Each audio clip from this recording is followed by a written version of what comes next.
నిన్నటి రోజున వారణాసి క్షేత్రం గురించి ఈశ్వరుడు అనుగ్రహించినటువంటి మేర మనం చెప్పుకుని ఉన్నాం. ఇవాల్టి రోజున వైద్యనాథలింగం గురించి మనం 4 మాటలు విజ్ఞాపన చేసుకునే ప్రయత్నం చేద్దాం. పూర్వోత్తరే ప్రజ్వలికా విధానే సదా వసంతం గిరిజాసమేతం సురాసురాధిత పాదపద్మం శ్రీవైద్యనాథం తమహం నమామి అంటారు. ఓ వైద్యనాథుడా, తమహం మీకు మేము నమస్కరించుచున్నాము అంటారు. నమస్కారం అనేటటువంటి మాటే చాలా వినయంతో విధేయతతో కూడుకుని ఉన్నది. నేను మీకు ఒక్క విషయాన్ని చెప్తాను. ఈ విషయాన్ని మీరు బాగా దృష్టిలో పెట్టుకుని ఈ కోణంలో ఇవాళ నేను చెప్పబోయేటటువంటి జ్యోతిర్లింగం గురించి తెలుసుకునేటటువంటి ప్రయత్నం చేయండి. చదువుకోవడం వెనకాల ఉండేటటువంటి ప్రధాన ప్రయోజనం ఏమి, దేని కొరకు చదువుకోవాలి, అసలు అది ఏదైనా కానివ్వండి, లౌకికమైన విద్య దగ్గర నుంచి వేదం వరకు ఎందుకు చదువుకోవాలి, చదువుకోవడం వల్ల మొట్టమొదట ఉండవలసిన ప్రయోజనం ఏమి అంటే వినయం కదండి. చదువుకోవడం వల్ల ముందు ఏది రావాలంటే వినయం రావాలి. అందుకే మన వాళ్ళు అక్షరాభ్యాసం చేస్తే అక్షరాభ్యాసం అనేటటువంటిది చాలా గొప్ప ప్రక్రియ. మీరు చూడండి, సనాతన ధర్మమునందు అక్షరాభ్యాసం చెయ్యకుండా చదువుకోనివ్వరు. ఎందుకు అక్షరాభ్యాసం చెయ్యాలి అంటే మానవుని యొక్క మేధస్సుకి ఒక పరిమితి ఉంది. తాను తెలుసుకున్నటువంటి విషయం కొంతకాలం తర్వాత మరుగున పడిపోతుంది. మేధ దాన్ని విడిచిపెట్టేస్తుంది. ఒక టేప్ రికార్డర్ క్యాసెట్లో మీరు ఒక విషయాన్ని రికార్డ్ చేసిన తర్వాత చాలా కాలం ఆ క్యాసెట్ని వాడలేదనుకోండి, మీరు మళ్ళీ దాన్ని క్యాసెట్ పెడితే అది సరిగ్గా పలకదు. లేదా ఆ క్యాసెట్ని మీరు తయారు చేయించి దాని మీద ఇంకొక విషయం రికార్డింగ్ అయిపోయింది అనుకోండి, అప్పుడు కూడా ఇది పోతుంది. అలాగే మీరు ఒక విషయాన్ని తెలుసుకుని అది విడిచిపెట్టి కొంతకాలం ఇతర విషయాల యొక్క ప్రభావం ఎక్కువైపోయింది అనుకోండి, ఎక్కువైపోతే ఏది కొంతకాలం మీరు తెలుసుకునే ప్రయత్నం చేశారో అది మరుగున పడిపోతుంది. అలా మరుగున పడిపోవడానికి ప్రధానమైన కారణాల్లో ఒకటి మన యొక్క మేధస్సుకి ఒక పరిమితి ఉండుట. ఇప్పుడు ఈ పరిమితిని దాటడం కోసమని మీరు చూడండి, సనాతన ధర్మమునందు ఒక గొప్ప ప్రక్రియ కనపడుతుంది మీకు.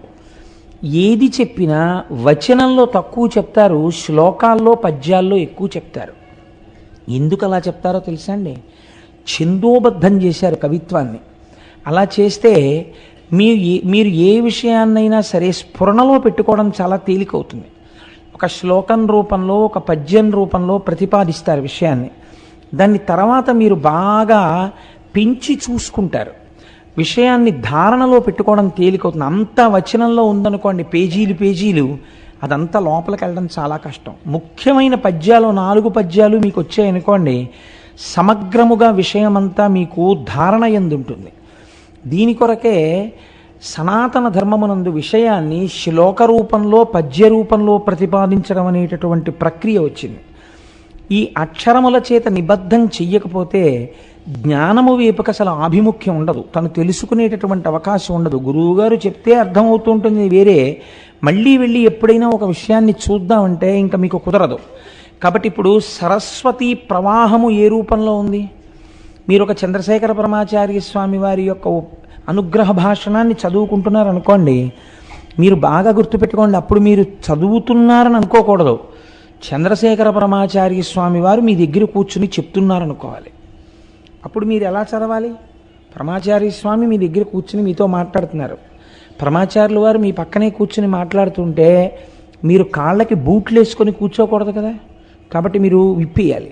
లేదా ఏ కారణం చేతనో, ఏ రైల్లోనో వెడుతోనో మీరు పరమాచార్య స్వామి వారి పుస్తకం చదువుతున్నారు, మానసికంగానైనా మీరు శౌచంతో ఉండాలి. అనగా స్నానం చేసి ఓ పంచె కట్టుకుని ఉత్తరీయం వేసుకుని చక్కగా సంప్రదాయంగా మీరు తిలకధారణ చేసి పరమాచార్య స్వామి చెప్తుంటే నేను వింటున్నానన్న భావనతో మీరు ఆ గ్రంథాన్ని పరిశీలనం చేయాలి. అప్పుడు మీకు తొందరగా ఆయన చెప్తున్న విషయం లోపలికి వెడుతుంది.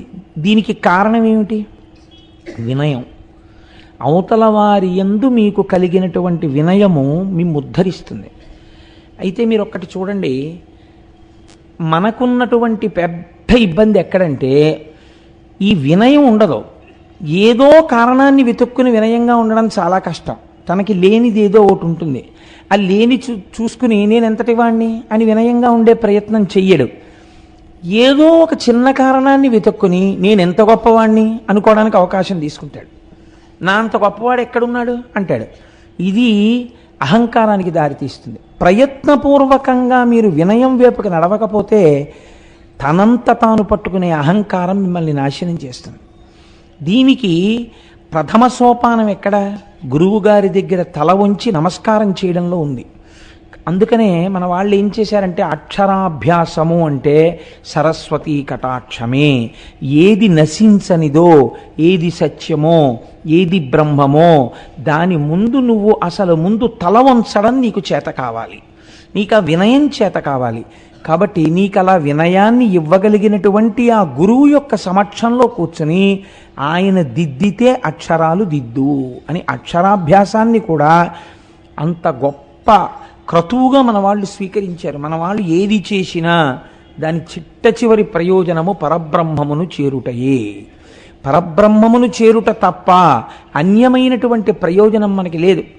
నాకు స్ఫురణలో లేదు కానీ ఒక శ్లోకం ఉంది. ఆ శ్లోకంలో ఏమంటారో తెలుసా అండి?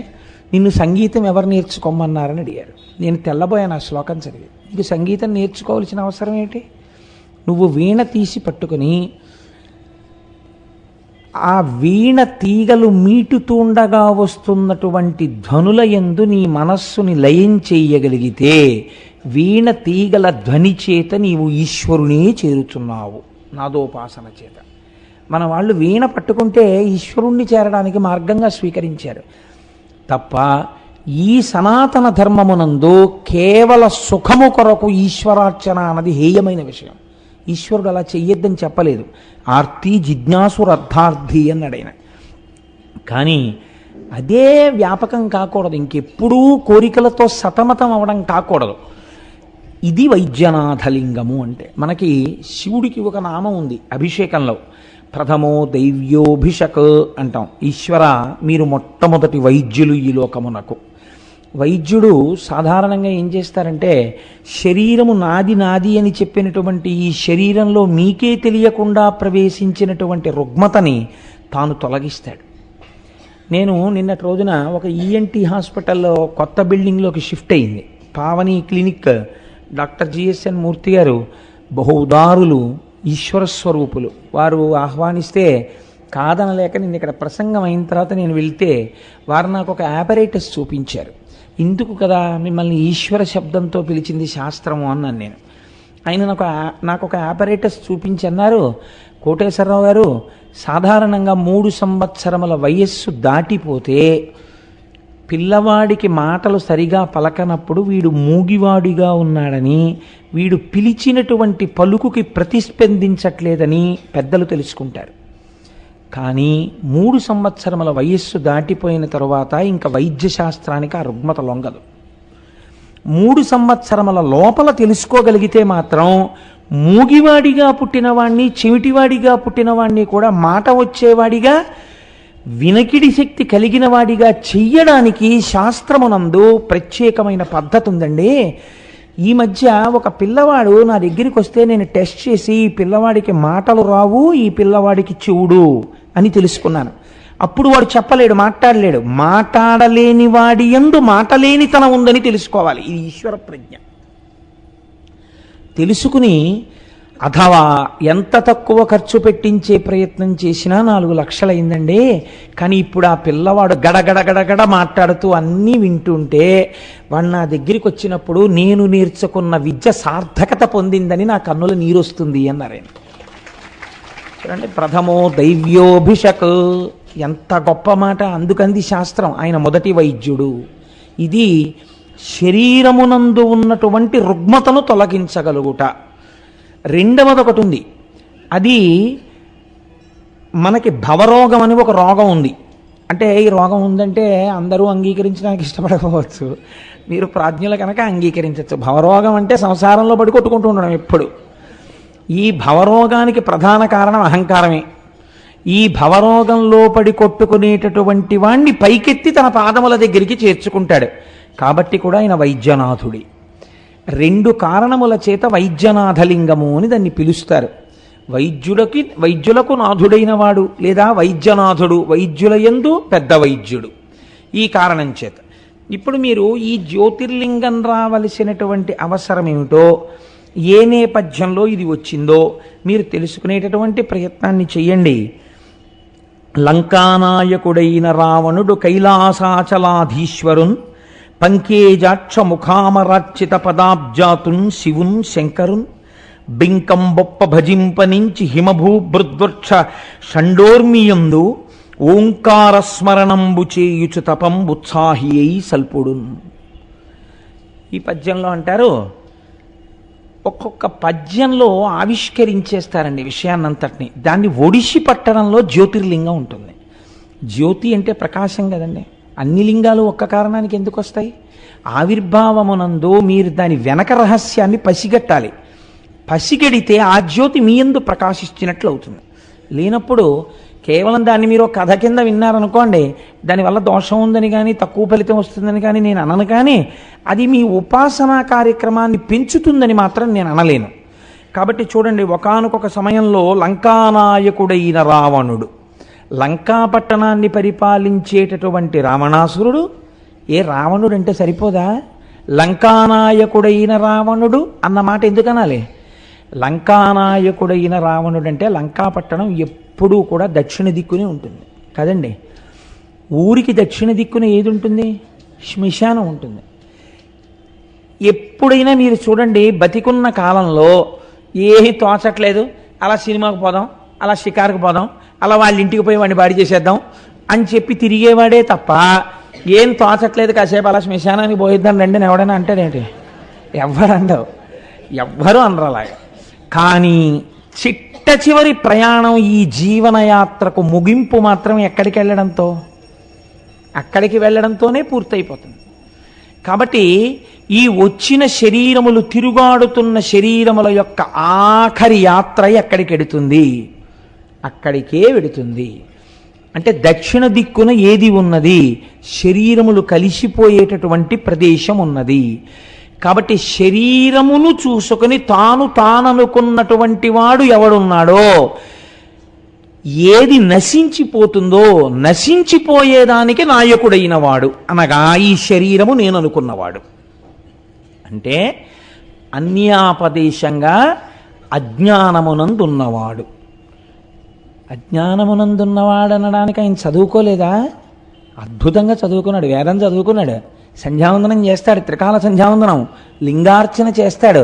చదువుకోకపోవడం ఏంటండి? ఆయన చదువుకోలేదు అని మీరు సర్టిఫికెట్ ఇస్తే ఎలా చెల్లుతుంది?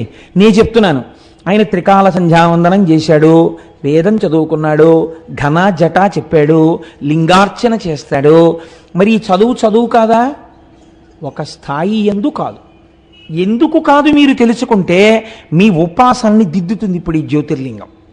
కాబట్టి ఇప్పుడు లంకానాయకుడైన రావణుడికి ఏం బుద్ధి పుట్టింది అంటే అజ్ఞానంతో ఉన్నవాడు కదా.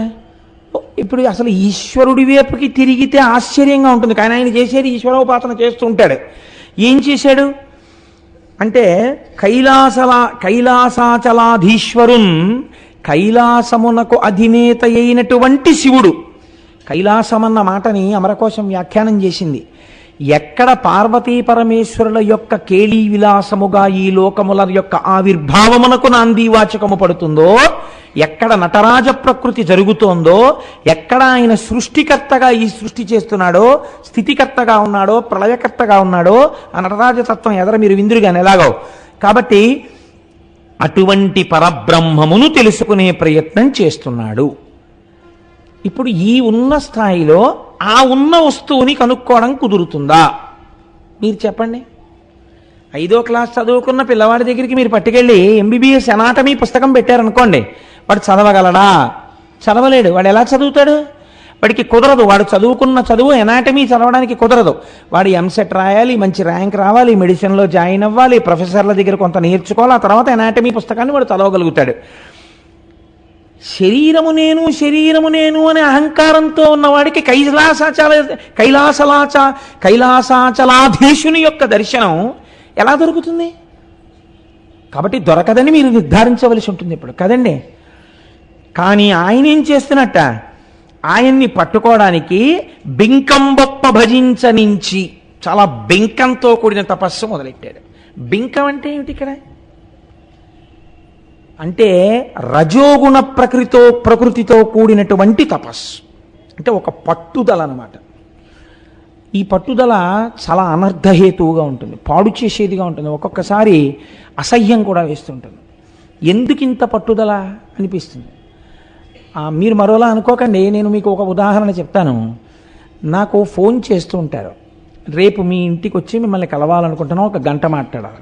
నాకంత సమయం లేదండి, నేను వేరొక ఫంక్షన్కి వెళ్ళాలి, అనుష్ఠానం చేసుకోవాలి, శివమహాపురాణం చెప్తున్నాను కదా, నేను చదివేది పొద్దున్న మహా అయితే 1 అరగంట అంతే, అంతకన్నా టైం ఉండదు. ఆఫీస్కి వెళ్ళిపోతాను, మళ్ళీ సాయంకాలం సంధ్యావందనం చేసుకుని వేదిక మీదకి రావాలి. అందుకని నేను మాట్లాడలేనండి, గంట సేపు అన్నాం అనుకోండి. రేపు అంటే శివమహాపురాణం 40 రోజులు ఉంటుందండి అన్నాం అనుకోండి.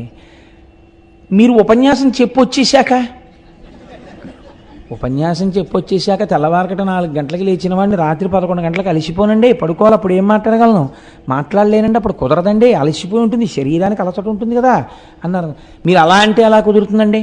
మేము ఎక్కడి నుంచో వచ్చాం, నాకు రేపు రిజర్వేషన్ అయిపోయింది, వెళ్ళిపోవాలి, అందుకని రేపు పొద్దున్న మేము వస్తున్నామండి, మీరు 1 గంట మాట్లాడవలసిందే అంటే అప్పుడు దాన్ని ఏమనుకోవాలి మీరు? అలా కుదరదండి, నేను ఉండను అని మీరు అన్నా సరే ఆయన ఫోన్ పెట్టేసి ఆయన పొద్దున్న వచ్చేస్తాడంతే. ఏంటంటే నేను చూశానండి, స్వానుభవమున చెప్పు చమటలార. కాబట్టి ఏం చేయాలి? మీరు మాట్లాడాలంతే. మీ వ్యవహారం ఎలా ఉన్నా ఆయన అతిథి రూపంలో ఇంటికి వచ్చాడు, ఏం చేయాలి అంటే అలా వస్తే మాట్లాడతారా అనుకోకండి, అలా రాకూడదు. కాబట్టి ఇప్పుడు మీరు ఒత్తిడికి గురైపోతారు, మాట్లాడి తీరాలి. ఇది బింకంతో కూడుకున్న విషయం. ఇది అంటే నువ్వు ఎవరి కోసం మాట్లాడవు, నువ్వు మాట్లాడాలంతే అని పింకితనంతో వచ్చి మాట్లాడడం అవుతుంది. అప్పుడు దానివల్ల ఏమవుతుందంటే, నా నుండి మీ పట్ల సరి అయిన భావన లేదు కాబట్టి మీరు అడిగిన దానికి ఒక చక్కటి జవాబు వచ్చే అవకాశం తక్కువగా ఉంటుంది. 2, మీరు నా నుండి పొందగలిగినది కానీ మీరు నాకు చెప్పగలిగింది కానీ తక్కువగా ఉంటుంది కదా. ఆ వాతావరణంలో బింకంతో కూడుకున్న పనులు పాడు చేస్తాయి. మనిషి ఆ ప్రవృత్తిని పెంచుకోకూడదు. ఇది నేను ఒక ఉదాహరణకి చెప్పాను, ఎవరిని అవమానించడానికి కాదు. కాబట్టి ఇప్పుడు ఎటువంటి తపస్సుని మొదలుపెట్టాడు? బింకంతో కూడిన తపస్సు, సత్వగుణంతో కూడిన తపస్సు కాదది. సత్వగుణంతో కూడిన తపస్సు ఎలా ఉంటుందంటే, ఈశ్వరోపాసనమును ప్రారంభము చేసిన తరువాత ఆయన అసలు మర్చిపోతాడు లోకం గురించి. ఇంద్రియాలన్నీ వెనక్కి వెళ్ళిపోతాయి, మనస్సు వెనక్కి వెళ్ళిపోతుంది. వెళ్ళిపోయిన కారణం చేత ఎన్నాళ్ళు తపస్సు చేశాడో ఆయనకి తెలియదు. ఆయన ఒంటి మీద పుట్టలు పట్టేస్తాయి, ఆయన ఒంటి మీద పావులు తిరుగుతూ ఉంటాయి, చెట్లు మొలిచిపోతాయి. ఆయన తపస్సమాధిలో ఉంటాడు, అస్థిపంజరంలో ఉంటాడు. ఈశ్వరుడే వచ్చి కదిపితే అప్పుడు లేస్తాడు కదండి. ఇది సాత్వికమైన తపస్సు, మనసు ఆయన యందు లయమైపోయింది. ఇది బింకంతో కూడిన తపస్సు, ఇది వేరొకలా ఉంటుంది. ఇది అలా సాత్వికంగా ఉండదు. ఇది మీరు పట్టుకోవాలి. మీ ఉపాసనలో ఈ దోషం ఉంటే దిద్దుకోమని చెప్పడం. ఇప్పుడు ఏమైంది అంటే, అలా తపస్సు ఓంకారముతో ప్రణవాన్ని అనుసంధానం చేస్తున్నాడు. మనకి ప్రణవోపాసన గురించినటువంటి విషయాలు కొన్ని ఉన్నాయి. నేను మీకు ఒక పరమ సత్యాన్ని ఆవిష్కరిస్తున్నాను. ప్రణవము చిన్నపిల్లలు చేయరాదు. ఇవాళ రేపో పిల్లలతో కూడా ఓంకారం చేయిస్తున్నారు. ఓంకారమును చిన్నపిల్లలు చేయరాదు. ప్రణవం వైరాగ్యాన్నిచ్చి మోక్షపదం వైపుగా నడుపుతుంది. అందుకని దానికి తగినట్టుగా తెలుసుకోకుండా ప్రణవోపాసన ఎవరు పడితే వాళ్ళు చెయ్యడానికి అధికారము లేదు. ఇప్పుడు చేసే తపస్సులో బింకం ఉంది, రజోగుణం ఉంది. అనుసంధానం ప్రణవంతో జరుగుతోంది. ప్రణవంతో తపస్సు చేస్తున్నాడు, ఓంకారంతో. ఏమైంది? అది ఈశ్వరుణ్ణి కదపలేకపోయింది, రాలేదు పరమేశ్వరుడు. ఎందుకని? ఎక్కడుంది దోషం? ఈశ్వరుడు ఎందుందా, తపస్సు ఎందుందా? తపస్సు ఎందుంది. ఇప్పుడు ఆయన ఏం చేశాడు? రజోగుణంతో ప్రారంభమైన తపస్సు కదండి, అది సత్వగుణంతో ఉన్న తపస్సు కాదు. అది అలక, ఈశ్వరుడి మీద కూడా అలక. ఎవడి కోసం రావు నువ్వు? రాకపోతే ఏం చేస్తానో తెలుసా? చిరకాలము దానవునకు హరుడగు పడకున్న శిరసులారును మూడున్, ఆరును మూడున్ అంటే 6 3 9, నరికి హవనంబొనర్చెను పరమేశ్వరుడప్పుడు కృపన్ కనకున్నన్. 9 తలలు తెంపడానికి 10వ తల ఆధారమైంది. 10వ తల ఉంటే కదండి 9 తెగుతున్నాయని చెప్పడానికి, 9 తెంపేస్తున్నాను అని చెప్పడానికి బుద్ధిస్థానమైన తలకాయ ఒకటి ఉండాలి. అందులో ఒకటి ఉంచుకున్నాడు. ఈశ్వరుడు కనపడలేదని అక్కస వచ్చింది. ఇప్పుడు అదేమిటండి, ఈశ్వరుడి మీద అక్కసేమిటి కనపడకపోతే? అందుకని 9 తలకాయలు కోసేసుకున్నాడు. కోసేసుకుని ఏం చేశాడు? అగ్నిహోత్రమునందు వ్రేల్చాడు. అయితే ఆ కోటేశ్వరారు మీరు అలా ఎందుకు మాట్లాడుతున్నారు? అది భక్తి యందు వ్యగ్రతగా మీరు ఎందుకు చెప్పలేకపోతున్నారు ఈ విషయాన్ని అని మీరు నన్ను అడగచ్చు. ఇక్కడ నేను మీకు ఒక విషయాన్ని ఆవిష్కరించకపోతే నేను ఈ జ్యోతిర్లింగం గురించి మీకు నేను సరిగ్గా చెప్పిన వాడను కాని వాడిని అవుతాను.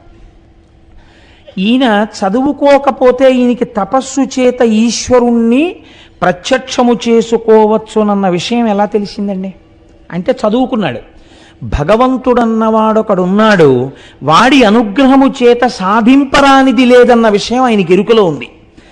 కాబట్టి ఇప్పుడు ఆయన దేని కొరకు తపస్సు మొదలుపెట్టాడు? ఆయన అడిగే వరకు మీకు తెలియదు, నాకు తెలియదు. తెలిసిన్నట్టు ఉండకండి, తెలియదనే అనుకోండి. మీకు నాకు తెలియదు ఇంకా ఏం అడుగుతాడో. కానీ ఆయన చదువుకున్నవాడు, వేదం తెలుసు. వేదం ఏం చెప్తోంది? బ్రహ్మచారి, గృహస్థు వీళ్ళిద్దరినీ అగ్నికార్యం చెయ్యమని చెప్పింది, సంధ్యావందనం చేయమని చెప్పింది.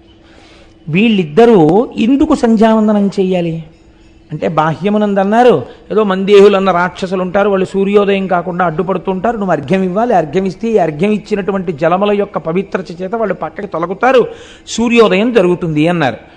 ఆంతరమునందు దాని రహస్యం ఏమిటి? ఎప్పటికప్పుడు ప్రతి పావు గంటకి ప్రతి అరగంటకి నీలోకి రాక్షస ప్రవేశం జరిగిపోతుంటుంది. నువ్వు బయట ఉన్నటువంటి వాళ్ళ నడువడి చేత నువ్వు ప్రతిస్పందన పొందుతుంటావు. నీలోకి కామము, క్రోధము వచ్చేస్తుంటాయి. వీటిని తుడుస్తూ ఉండాలి, చిత్తశుద్ధి ఏర్పడుతుండాలి భగవంతుడు ఉండడానికి.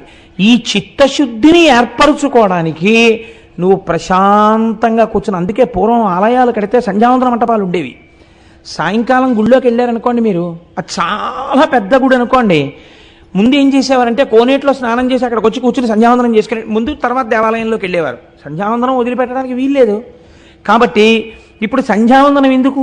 అర్ఘ్యజలాన్ని విడిచిపెట్టి గాయత్రిని ఉపాసన చేసి ప్రచోదయాత్ ప్రచోదయాత్ ప్రచోదయాత్ అని అడుగుతూ నిశ్చయాత్మకమైన బుద్ధి చేత చిత్తశుద్ధిని ఏర్పరచుకొని చిత్తమునందు ఈశ్వరుడు కూర్చోడానికి తగినటువంటి శుభ్రతతో కూడినటువంటి స్థానమును మీరు సిద్ధం చేయడానికి ఈ ఉపాసనా క్రతు అన్నది ఏర్పడింది. 48 సంస్కారములతో పూర్తి కావాలి. కాబట్టి జీవితం ప్రతిరోజు అథవా దర్భనైనా అగ్నిహోత్రమునందు వేల్చాలని చెప్పింది. రోజు అగ్నికార్యం చేసి దర్భని వేస్తాడు. చిట్ట చివర ఏది దర్భగా అయిపోతుంది అంటే, ఆయనని తెలుసుకోవడం కోసమని బ్రహ్మచర్యమునందు గృహస్థాశ్రమమునందుండి ప్రతి క్షణం పరమేశ్వర దర్శనానికి యోగ్యంగా ఈ శరీరాన్ని తయారు చేసుకుంటూ చిట్ట చివర దీని చేత ఈశ్వర దర్శనమును పొంది, అలా పొందడానికి దీన్ని ఋతుమంతంగా మార్చుకుని, అందుకని సత్యం తత్తేన పరిశించామి ఋతం త్వా సత్యేన పరిశించామి అంటాడు భోజనం చేసేటప్పుడు. పరిశేచనం చేసి భోజనం వదిలిపెట్టేశాడు అనుకోండి, మహాదోషం. అందుకే అలా లేవకండి విస్తర దగ్గర నుంచి అవపోసన పట్టి లేచిపోతున్నారు ఏమిటంటారు. అంటే ఏమిటి దాని అర్థం? అంటే మీరు ఈ శరీరంతో దేని కొరకు వచ్చారో ఆ ఉపాసన చేసి ఈశ్వరుణ్ణి తెలుసుకోవాలి. అంతేగాని పరిశేచనం చేసి భోజనం వదిలేసినట్టు ఇందులోకి వచ్చి కామక్రోధాలతో తిరగడానికి ఇది కాదు కదా. దీంతో ఈశ్వరుణ్ణి తెలుసుకోవడానికి శరీరం అద్యంకులకి ఇది ధర్మసాధనం. కానీ ధర్మసాధనమైన శరీరాన్ని కామక్రోధాదుల కొరకు ఉపయోగించి ఆ అక్క చెల్లెళ్ళకి నివాసం చేసి నువ్వు ఈశ్వరుణ్ణి తెలుసుకోవడంలో భంగపాటుకు గురైపోతున్నావు. అప్పుడు ఏమైంది? ఇంకొకడు తీసుకెళ్ళి కాలుస్తున్నాడు ఈ శరీరాన్ని. కాదు, దాని రహస్యం అది కాదు అసలు. చిట్ట చివర ప్రతిరోజు నువ్వు ఒక దర్భని అగ్నిహోత్రంలో ఎలా వ్రేల్చావో అలా ఆఖరణ ఈశ్వరుణ్ణి తెలుసుకున్న ఈ శరీరము కూడా, అందుకే నీతిని కుమ్మరించేవారు, ఈ శరీరాన్ని కూడా అగ్నిహోత్రమునందు ఒక దర్భగా వేసేసేవారు. అంటే ఇది కూడా తెలుసుకున్నది. ఏ అగ్నిహోత్రం చేశాడో ఆ అగ్నిహోత్రము చేత చిత్తశుద్ధితో ఈశ్వరుణ్ణి తెలుసుకుని కపాల మోక్షాన్ని పొంది ఆయన ఈశ్వరుణ్ణి చేరిపోయాడు. ఆయన జీవితాన్ని అగ్నిహోత్రంలో దర్భలా వాడినట్టు ఈ శరీరము కూడా అగ్నిహోత్రములో దర్భగా పడిపోతోందని పడేస్తాడు. ఇలా నువ్వు వెళ్ళు మర్యాదతో అని శాస్త్రం చెప్పింది. కానీ చిత్రం ఏం జరుగుతోంది? మనం అలా అగ్నిహోత్రంలో శరీరం పడేటట్టుగా ప్రవర్తించడం మానేసి రజోగుణ ప్రకోపంతో తమోగుణ ప్రకోపంతో ఈశ్వరుడు నాకెందుకు లొంగడని తలలు కోస్తున్నాడు. ఇప్పుడు సాత్విక ఆరాధనమా రజోగుణ భూయిష్టమైన ఆరాధనమా? ఇప్పుడు చెప్పండి నాకు. అది కాదు. కాదు కాబట్టి ఏది లేదు దాని యందు వినయము లేదు. వినయమే ఉందనుకోండి, ఈశ్వరుడా నాకు లొంగవలసిన వాడు, నేనా ఈశ్వరుడికి లొంగవలసిన వాడిని. ఇదే మీరు పక్కన రాముణ్ణి చూడండి. రాముడు ఎప్పుడూ తపస్సు చేసినట్టు రామాయణంలో లేదు. ఇలా ఆయన ఎక్కడ తపస్సులు చేయలేదు. కానీ ఆయన అంటాడు, అసంకల్పితమే వేద యదకస్మాత్ ప్రవర్తతే నివర్త్యారంభమారబ్ధం అను దైవస్య కర్మతత్ అన్నాడు. నిన్న రాత్రి రాజ్యం ఇస్తానని ఇవాళ ఇవ్వకపోతే ఇది ఈశ్వర అనుగ్రహం రా. ఇది కూడా ఈశ్వరుడు నువ్వు ఎదిరించలేవు. ఈశ్వరుడు చెప్పినట్టుగా అరణ్యవాసానికి వెళ్ళిపోవడమే. అంతేకాని నిన్న ఇస్తానన్న తండ్రి ఇవాళ ఎందుకు ఇవ్వనన్నాడు? ఈశ్వర దర్శనం ఆయనకి జరిగిపోతోంది వినయంతో. అరణ్యవాసానికి పొమ్మంటే భగవంతుడి తిట్టలా, భగవంతుడు చెప్పిన దాన్ని మనం పాటించడమే వెళ్ళిపోయాడు. సాత్విక ఆరాధన ఉంది. అందుకే ఆయన నిరంతరము రక్షింపబడ్డాడు భగవంతుడి చేత. నీకు రాముడి జీవితం ఆదర్శంగానే రావణుడి జీవితం ఆదర్శం కాదు. అందుకే రావణుడు జ్యోతిర్లింగాన్ని తెచ్చాడు, రాముడు జ్యోతిర్లింగాన్ని తెచ్చాడు. స్థాయి దేంది ఎక్కువ చెప్తారు మీరు? రామేశ్వరం లింగందే చెప్తారు మీరు కదండి. కాబట్టి ఇప్పుడు ఏమైంది? ఈయన తలలు కొయ్యడం మొదలుపెట్టాడు. అప్పటికి 9 తలలు కోసేశాడు. ఇప్పుడు కోస్తున్న కొద్దీ భక్తి ఎక్కువైందా అక్కస ఎక్కువైందా? అక్కసే ఎక్కువైంది. ఎందుకు ఎక్కువైంది? వినయము లేదు.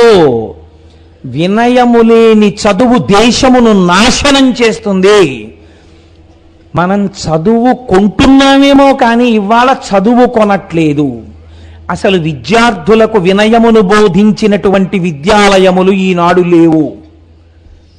ఏమైనా ఉంటే ఫీజు కట్టనందుకు పిల్లవాణ్ణి అంతమంది పిల్లలు చూస్తుండగా గేటు బయట నిలబెట్టినటువంటి పాపభూయిష్టమైనటువంటి స్కూళ్ళు ఉన్నాయేమో తప్ప అసలు నిజంగా పిల్లలకి ముందు వినయం నేర్పాలని వినయం నేర్పేటటువంటి పాఠశాలలు ఎన్నున్నాయి? వినయము లేనటువంటి సంధ్యావందనం ఎలా ఉంటుందో, వినయం లేనటువంటి అగ్నికార్యం ఎలా ఉంటుందో అలా ఉంది వాడు చేసిన తపస్సు. హెచ్చరిక ఎక్కడిదో తెలుసా అండి? మీరు సంధ్యావందనానికి కూర్చున్నప్పుడు కనీసంలో కనీసం మిగిలిన పూజ మాట ఎలా ఉన్నా సంధ్యావందనమే మేం చెయ్యమండి అన్నారనుకోండి, అంతటి మహాత్ముల గురించి నేను మాట్లాడటం లేదు. నేను మాట్లాడేది సంధ్యావందనం కనీసం చేసేవాళ్ళ గురించి. సంధ్యావందనం చేస్తున్నానన్నవాడికి కొన్ని లక్షణాలు ఉండాలి. వాడు స్థిరంగా కూర్చోవాలి. చేసే 10 నిమిషాలో 11 నిమిషాలో ప్రశాంత చిత్తుడై కూర్చోవాలి సంధ్యావందనానికి. అంతేకాని నీళ్లు ఎగరేయడం, అర్ఘ్యం పేరు చెప్పి ఉద్ధరిణితో ఇలా అంటూ ఉండడం, పిచ్చి పిచ్చి పనులు ఏమిటి? అదే అర్ఘ్యం ఇవ్వడం. అర్ఘ్యం ఇవ్వడానికి ఒక మర్యాద ఉంది. నువ్వు అనుభవించి అర్ఘ్యం ఇవ్వు జాగ్రత్తగాను. నువ్వు ఎటువంటి దేవతలకు అర్ఘ్యం ఇస్తున్నావు, ఎటువంటి వారిని లోపలికి తీసుకుంటున్నావు, దాన్ని నువ్వు మనస్సులో బాగా నాటుకుని చెయ్యాలి. చేసి ఆ చేసిన అందుకే గాయత్రి లెక్క పెట్టవద్దు అని చెప్పింది శాస్త్రం. కణుపుల మీద కానీ వేళ్ల చేత కానీ మాల చేత కానీ గాయత్రి లెక్క పెట్టవద్దు. ఎందుకని? నీకు లెక్కెందుకు? నీ బుద్ధికి ప్రచోదనం కావాలి. 11 మార్లు గాయత్రి చేస్తే కనీసం ఒక 5 నిమిషాలు పడుతుందని నీకు ఎరుక ఉంటే 5 నిమిషాలు కళ్ళు మూసుకుని చేసిన 11 మాటలైనా శ్రద్ధతో చేయ, ధ్యాన శ్లోకంతో నీ బుద్ధి వికసించి సత్వం మీదకి ఎడుతుంది. కూర్చోవడమే రజోగుణ భూయిష్టంగా అసలు గాయత్రి చెయ్యడం కూడా కోరికలతోటే చేస్తే అది ఎంత హేయముగా ఉంటుంది మీరు ఆలోచించండి. సత్వగుణంతో ఉండాలి పూజకి ప్రారంభం. అలా ఉండకపోతే చాలా దారుణంగా ఉంటాయి ఫలితాలు. కాబట్టి ఇప్పుడు ఏం చేశాడు అంటే, ఈయన ఆశ చేత వశుడైనాడు. రజోగుణ భూయిష్టమైన పూజ ఎందు ఏముంటుంది? తొందరపాటు ఉంటుంది దేన్నో పొందాలని. అది పొందడం కోసం ఈ పూజ తప్ప ఈశ్వరార్చన చేసి తాను సంతోషంతో ఆనందంగా అమ్మయ్యా కాసేపు ఒక్క గంట పూజామందిరంలో కూర్చుని బయటికి వస్తే మనస్సు ప్రశాంత పడిపోయిందనడానికి వెళ్ళడు పూజామందిరంలోకి. ఇవాళ ఇక్కడ ఇది చేసి తొందరగా అక్కడికి వెళ్తే అదేదో కలిసి రావాలని వెళ్తుంటాడు పూజామందిరంలోకి. గుళ్ళోకి ఎందుకు వెడతాడంటే అక్కడికి వెళ్ళి ఏదో సంపాదించుకోవాలని వెడుతుంటాడు. ప్రతిదీ వ్యాపార సరళిలో చేస్తుంటాడు. అంటే ఇప్పుడు ఈయన కోరికలకి తల్లి ఏది ఆశ. ఆశతో కూడినటువంటి కోరికలు విస్తృతంగా పెరిగిపోతుంటే అలా పెరిగిపోయిన కోరికల కొరకు ఆరాధన నిబద్ధమైపోతే అది రజోగుణ భూయిష్టమైన పూజ అయిపోతే ఆ పూజ పాపము వైపుకి అడుగులు వేయిస్తే నీ పాపమే నీ పూజ వలన వచ్చిన ఫలితమును అడ్డత్రోవ పట్టించి నీ పతనమునకు హేతువై కూర్చుంటుంది. మీరు చాలా జాగ్రత్తగా విన్నారో లేదో, ఇది ఉపాసన యందు మీరు దిద్దుకోవలసిన విషయం. ఇది ఎంత అందంగా తీసుకొస్తున్నారో చూడండి. ఇప్పుడు ఆ జ్యోతిర్లింగ ఆవిర్భావమునందు 9 తలలు నరికాడు, రాలేదు శివుడు. ఇప్పుడు 10వ తల కూడా నరికేస్తాడు, ఆయన ఆగడం. ఎందుకని? ఆయన రజోగుణం. బింకపు పూజ అది. 9 తలలు నరికిన వాడికి 10వ తల నరికేయడం లెక్క అండి. పట్టుకుని 10వ తల కూడా నరికేసి పారేస్తాడు అగ్నిహోత్రంలో. ఇప్పుడు ఉన్నాడా రావణుడు అన్నవాడు? లేడు. రావణుడన్నవాడు లేకపోవడానికి కారణం ఎవరని చెప్తుంది శాస్త్రం? ఆ చుట్టూ ఉన్నవాళ్ళు. ఏమిటో భోళాశంకరుడు అన్నారు, సాంబ సదాశివుడు అన్నాడు. 9 తలలు కోసేశాడండి మావాడు. కొంతమంది ఉపాసనలో ఇలాంటి పొరపాట్లు చేస్తుంటారు. అది పూజ అనుకుని ఇలాంటి తప్పు పనులు చేస్తుంటారు. అలా చేయకూడదు. పూజ సాత్వికంగా ఉండాలి. కాబట్టి చూడండి, ఇప్పుడు 9 తలలు నరికేసి 10వ తల కూడా నరుక్కుంటున్నాడు.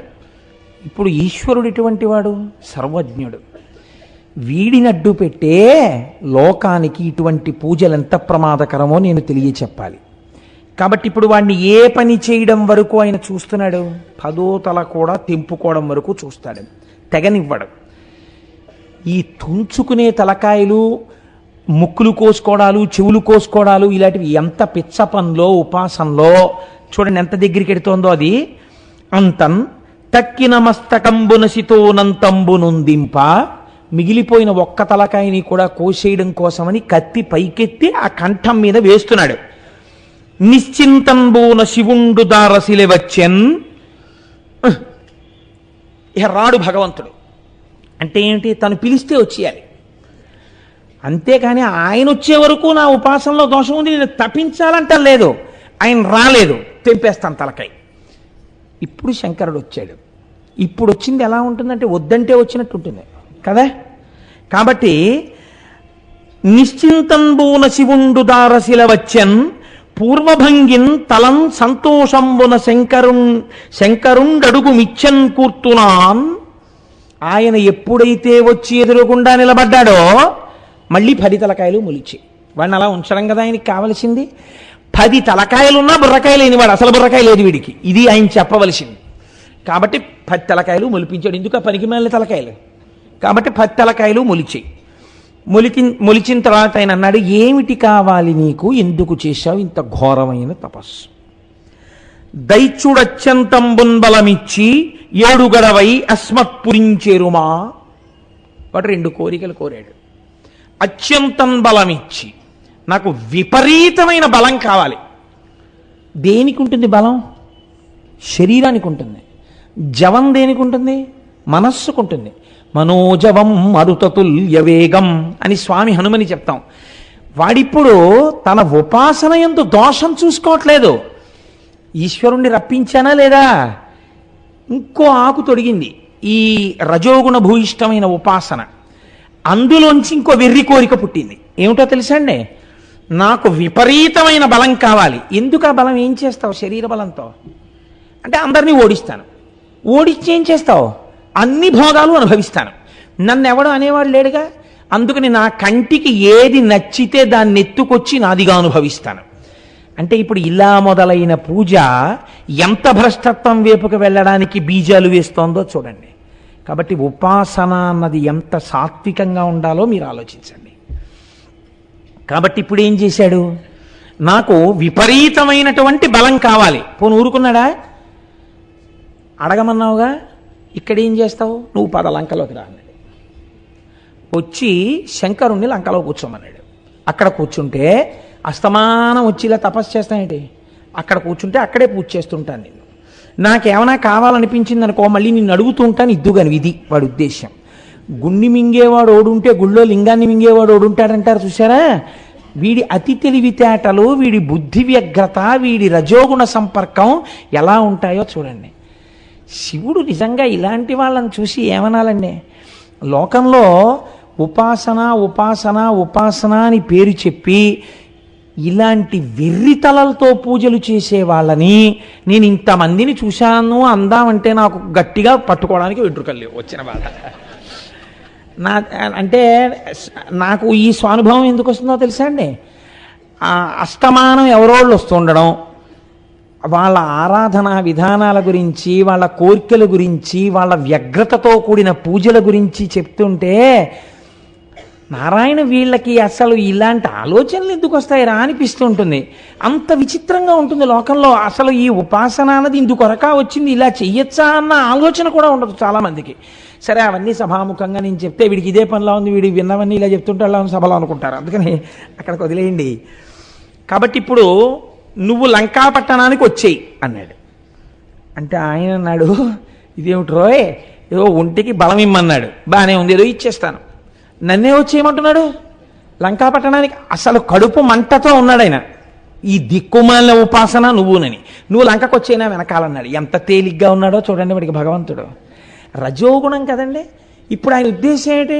నువ్వే అన్నావుగా చాలా గొప్ప తపస్సు చేశానని, నేను చెప్పిన మాట విను, రా మా ఇంటికి అంటే ఆయన అన్నాడు, లింగం మందేను వసియింతు, నేను లింగమునందు ఉంటాను రా అబ్బాయి, నేనే రావక్కర్లేదు, శివలింగమునందు నేనే ఉన్నాను.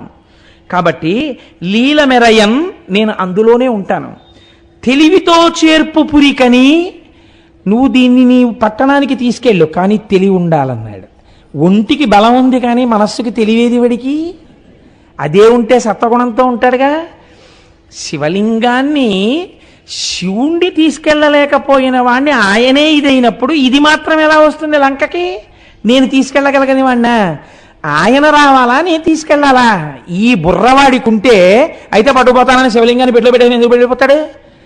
కాబట్టి తెలివితో నీ పురి చేర్చుకో దీన్ని. దేవుడు అడిగే ఆయన అంతర్ధానం అయిపోయాడు. ఇంకా ఉంటే ఏమంటాడు వీడని. అంతా లింగంబు చేకొని అసుర విభుడు వచ్చుచున్ తెరువు దైవ వశము చేసి ఆ శివలింగాన్ని పట్టుకుని వెళ్ళిపోతున్నాడు లంకకి.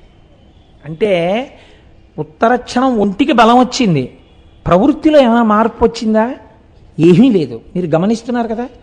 ఇవి మీ ఉపాసనలో దిద్దుకోవలసిన లక్షణాలండి. ఇవి సాత్వికమైన భక్తి, రజోగుణ భూయిష్టమైన భక్తి, ఈ రెండిటికి ఎంత తేడా ఉంటుందో చూడండి. సాత్వికమైన భక్తి ఎలా ఉంటుందో మీకు భీష్మేకాదశి కనుక నేను ఇవాళ జ్ఞాపకానికి వచ్చింది. నాకు నేను ఒక ఉదాహరణ చెప్తాను. భీష్మాచార్యుల వారి దగ్గరికి వచ్చి ఒక మాట చెప్పారు, మీరందరూ విన్నదే, కానీ భీష్మేకాదశి నాడు చెప్పుకుంటే ధన్యులం అవుతాం ఈ మాట. భీష్ముడి దగ్గరికి వచ్చి కృష్ణ భగవానుడు అర్జునుడికి సారథ్యం వహిస్తాట, కానీ అస్త్రము ఈ చేతితో ఏ ఆయుధమును పట్టాడు అన్నారు. భీష్ముడు అన్నాడు, ఆయనది సాత్విక భక్తి. భగవంతుడు అంటే ఎవరో, భగవంతుడు దేనికి లొంగుతాడో ఆయనకి తెలుసు. కాబట్టి ఆయన అన్నాడు, ఆయన ప్రతిజ్ఞ అలా చేశాడు కదా, నేను ప్రతిజ్ఞ చేస్తున్నాను. ఏమిటో తెలుసా? కృష్ణుడితో ఆయుధం పట్టిస్తానన్నాడు. కృష్ణుడు ఎవరో భీష్ముడికి తెలియదా? తెలుసు భీష్ముడికి కృష్ణుడు భగవానుడని. భగవానుడు గెలుస్తాడా, భక్తుడు గెలుస్తాడా? భక్తుడు గెలుస్తాడు. ఎలా గెలుస్తాడని రావణాసురుడి భక్తితో చెప్పలా. మహానుభావుడు అన్నాడు, ఎలాగ భగవంతుణ్ణి గెలవచ్చో ఒక మార్గం చూపించాడు భీష్ముడు. అందుకని భీష్మస్తుతి చిరస్థాయి అయిపోయింది లోకంలో. అర్జునుడు లోపల కూర్చున్నాడు, రథంలో బాణాలు వేస్తున్నాడు, కృష్ణుడు సారథ్యం వహిస్తున్నాడు. భీష్మాచార్యుల వారికి స్వచ్ఛంద మరణం వరం ఉంది. ఎవరు అడ్డగలరా ఆయన్ని? పుంఖానుపుంఖలంగా బాణవృష్టి కురిపించాడు. వెళ్ళి ఆ బాణాలన్నీ ఒంటి నిండా గుచ్చుకుపోయి పూచినటువంటి మోదుగ చెట్టులా నెత్తురు ధారల కింద కారిపోతోంది అర్జునుడికి. గట్టిగా ఒక్క బాణము వేయడు, భీష్ముడిని నిగ్రహించలేకపోతున్నాడు. ఏమిటి అల్లరని వెనక్కి చూశాడు కృష్ణ పరమాత్మ. ఒంటికి ఖాళీ లేకుండా బాణాలు కొట్టేసి నెత్తురు వరదలై కారిపోతుంది. ఇప్పుడు ఆయన కొట్టలేకపోతే నేనేం చేస్తానంటే అనాలి. రథం తప్పించాలి కదండి, అలిసిపోయాడు. సారథికి ఆ స్వేచ్ఛ ఉంది. రథి అలిసిపోతే సారథి తప్పించచ్చు, రథాన్ని తప్పించచ్చు. తెలియవా కృష్ణుడికి? భగవద్గీత చెప్పిన సర్వజ్ఞుడే ఇవి చెయ్యాలి కదా, ఇవి చేయలేదు. ఆయన ఏం చేశాడో తెలుసా అండి? ఆ పగ్గాలు అవతల పారేశాడు. పారేసి కుప్పించి ఎగసిన కుడలంబుల కాంతి గగన భాగం బెల్ల కప్పికొనగా. ఎక్కడున్నారు పానమూర్తి గారు? అబ్బో కుప్పించి, అబ్బో రామాచారి గారు కూడా ఉన్నారు ఇవాళ. కుప్పించి ఎగసిన కుండలంబుల కాంతి గగన భాగం బెల్ల కప్పికొనగా ఉరికిన నోర్వక నుదరంబులోనున్న జగముల వేగున జగతి కదుల చక్రంబు చేబట్టి పైదెంచుర వేగమున పైనున్న పచ్చని పటముజార నమ్మితి నాలావు నగుబాటు చేయకు మన్నింపుమని క్రీడి మరల దిగువ కరికి లంఘించు సింహంబు కరణి మెరసి నేడు భీష్ముని చంపుదు నిన్ను కాతు విడువు మర్జున ఎటంచు మద్వి శిఖవృష్టి తెరలి చనుదెంచు దేవుండు దిక్కునాకు అని చెప్పాడు. ఎప్పుడు శరీరం పడిపోయే ముందు వాడు నాకు దిక్కని చెప్పుకున్నాడు. భక్తపరాధీనుడైన వాడెవడున్నాడో ఆనాడు నేను అర్జునుడి మీదకి బాణాలేస్తే పగ్గాలు విసిరవతల పారేసి రథంలోంచి దూకేస్తే కుప్పించి ఎగసిన కుండలంబుల కాంతి గగన భాగం బెల్ల కప్పికొనగా దూకినప్పుడు చెవులిలా ఊగితే ఆ కుండలముల కాంతి ఆకాశమంతా కప్పుకునేటట్టుగా ఎవరు దూకాడో ఉరికిన నోర్వక నుదరంబులోనున్న జగముల వేగున జగతి కదుల. ఆయన దూకినప్పుడు ధన్ మన దూకేటప్పటికి ఆ పొట్టలో ఉండేటటువంటి లోకాలన్నీ ఇలా కదిలిపోయేట, ఆ కడుపులో ఉన్న లోకాలు కదిలిపోయేటట్టుగా దూకినటువంటి వాడెవరున్నాడో గబగబా చక్రంబు చేపట్టి చనుదెంచురయము నపైనున్న పచ్చని పటముజార చక్రం చేత్తో పట్టేసుకుని ఎవరు? నేను పట్టను ఆయుధం అన్నవాడు పట్టేశాడు. చక్రంబు చేబట్టి చనుదించురయము నపైనున్న పచ్చని పటముజార. ఉత్తరీయం మర్యాదకి చిహ్నం. ఉత్తరీయం జారిపోయింది. చక్రం పట్టేసుకున్నాడు. పట్టుకున్నవాడు పోని ఊరుకున్నాడా? నమ్మి తినాలా ఉనగుబాటు చేయకు మన్నింపుమని క్రీడి మరల దిగువ. అర్జునుడు ధనస్సు పారేసి పరిగెత్తుకొచ్చాడు. బావా భీష్ముడు బాణాలు వేస్తే అర్జునుడు నిగ్రహించలేకపోతే ప్రతిజ్ఞ చెప్పి తప్పి కృష్ణుడు చక్రం పట్టుకుని వెళ్ళి చంపేశాడు భీష్మాచార్యుల వారిని అని రేపు లోకం చెప్పుకుంటుంది. బావా నా పరువు పోతుంది, ఊరుకో ఊరుకో ఊరుకో అంటున్నాడు. అంటుంటే నీ జోలికి వస్తాడా, నీ మీది నీ బాణాలు వేస్తాడా, ఏం చేస్తానో చూడు భీష్ముడిని. తెలియదు భీష్ముడు మహాజ్ఞానని అని కరికి లంఘించు సింహంబు కరణి మెరసి నేడు భీష్ముని చంపుతు నిన్ను కాతు విడువు మర్జున ఎటంచు మద్వి శిఖవృష్టి తెరలి చనుదెంచు దేవుండు దిక్కునాకు. ఆనాడు తన భక్తుడైన అర్జునుణ్ణి రక్షించుకోవడానికి చేసిన ప్రతిజ్ఞ మరిచిపోయి చేతిలో చక్రం పట్టుకుని భీష్ముణ్ణి చంపేస్తాను, అది కూడా ఏనుగు యొక్క కుంభస్థలం మీదకి దూకి చంపిన సింహంలా చంపేస్తానని పరిగెత్తుకొచ్చేసి తన ప్రతిజ్ఞ మర్చిపోతే నేను ఆనాడు ధనస్సు పక్కన పెట్టి భక్తపరాధీనాన్ని నమస్కరించానే ఆ కృష్ణుడు నాకు రక్ష అని చెప్పుకున్నాడు. వాడు నాకు దిక్కు అన్నాడు భీష్మాచార్యుల వారు. కాబట్టి అది సాత్విక భక్తి. అది భగవంతుని యొక్క కోపం ఎప్పుడు వస్తుందో కూడా చెప్పగలిగిన భక్తి. తన భక్తులకి హాని జరిగితే తట్టుకోలేని వాడు ఈశ్వరుడిని ఆవిష్కరించిన భక్తి. అందుకే భీష్ముడికి తర్పణలు ఇస్తున్నాం, భీష్ముడి పేరు చెప్పుకుని పొంగిపోతున్నాం. భగవంతుడే ఎదురుగుండా నిలబడి వెళ్ళిపోతున్న వాడి చేత సహస్రం చెప్పించుకుని లోకానికి అందించినటువంటి ఖ్యాతి బహుశా భీష్ముడికి ఒక్కడికే దక్కింది లోకంలో. కాబట్టి ఇప్పుడు చూడండి భీష్మ భక్తికి రావణ భక్తికి ఎంత తేడా ఉందో. ఇప్పుడు ఈ శివలింగాన్ని పట్టుకుని బయలుదేరాడు. కానీ బయలుదేరితే తీసుకెళ్ళగలడా? శివుణ్ణి తీసుకెళ్ళలేని వాడు ఇది నేనే అన్నప్పుడు శివలింగాన్ని తీసుకెళ్ళగలడా? కాబట్టి దైవవశము చేసి అంటే వీడికి పాఠం చెప్పాలని పరమాత్మ అనుకున్నాడు. ఇప్పుడు ప్రత్యక్షమై అనుగ్రహించినట్ట, ప్రత్యక్షమై ఉపాసనా దోషము వలన వాడే పాడైపోతున్నట్ట. మీరు చెప్పండి. అడిగిన రెండు కోరికలు ఏమిటి? ఒకటి నాకు బలం కావాలి, రెండు నువ్వు వచ్చేయాలి. మొదటిది అలా పెట్టండి. ఇంకాను ఒంటికి కొవ్వెక్కి బలం ఉంది, వచ్చేసింది బలం. ఇప్పుడు శివలింగాన్ని పట్టుకుని బయలుదేరాడు. రెండోది నెరవేరుతోందా మీరు చూడండి. శరీరానికి ఎంత బలవంతుడవనివ్వండి, ఈశ్వర నిర్ణయం ఒకటి ఉంది కదా, పిండాండ బ్రహ్మాండానుసంధానము అని ఒకటి ఉంది. ఈ శరీరానికి ఆకలేస్తుంది, నేను చాలా బలవంతుండండి, నేను అన్నం తిందంటే నీరసపడిపోతుంది, శోషించిపోతుంది. కాబట్టి తినాలి కదా, బ్రహ్మాండంలో ఉన్న యాపిల్ పండు తీసుకెళ్ళి ఇందులో పారేయాలి కదా పిండాండంలో.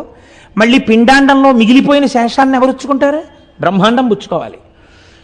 పిండాండానికి దాహం వేసింది, ఎవరివ్వాలి నీళ్లు? బ్రహ్మాండం ఇవ్వాలి. బ్రహ్మాండంలో నీళ్లు ఈ గొంతులో పోయాలి, పిండాండంలోకి నీళ్లు ఎడతాయి. ఇందులో వెళ్ళిన నీళ్లు ఎందుకు ఎడతాయి? దాహార్తిని తీర్చడమే కాదు, ఈశ్వర ప్రక్రియ ఒకటి ఉంది.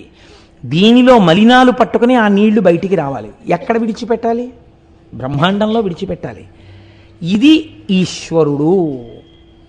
ఉరే, దాహం వేయించినవాడు ఈశ్వరుడు, నీటినిచ్చినవాడు ఈశ్వరుడు, ఇందులో పోసిన నీటిని మళ్ళీ మూత్రముగా మార్చినవాడు ఈశ్వరుడు, బయటికి పంపినవాడు ఈశ్వరుడు, ఈ మూత్రమును పుచ్చుకున్నవాడు ఈశ్వరుడు. ఏమి ఈశ్వరుడు, ఏమి కారుణ్యం అన్ననాడు ఈ వెర్రి కలగదు అసలు కదండి. వాడికి అలా కలగలేదు. కాబట్టి ఈశ్వరానుగ్రహము లుప్తమైతే అవతలవాడు పాడైపోవడానికి ఏ ఒక్కటి చాలు? మూత్రానికి రావడం చాలు. ఎంత చూడండి, ఇంత బలం ఇచ్చాడు, ఏమిటి బాగుపడ్డాడు?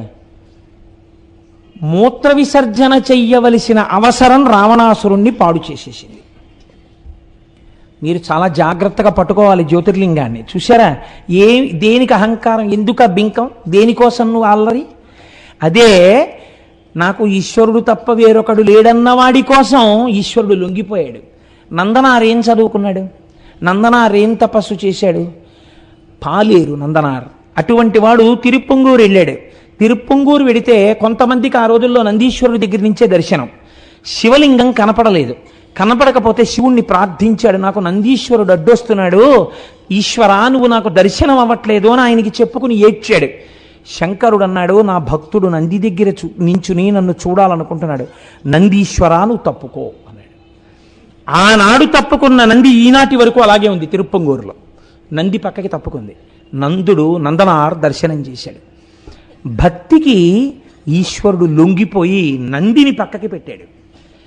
ఇక్కడ అహంకరించిన వాడికి మూత్ర విసర్జనావసరము పాడు చేసేసింది జీవితాన్ని. కాబట్టి ఇప్పుడు ఏం చేయవలసి వచ్చింది? శివలింగాన్ని చేత్తో పట్టుకుని మూత్ర విసర్జన చెయ్యలేడు కదా.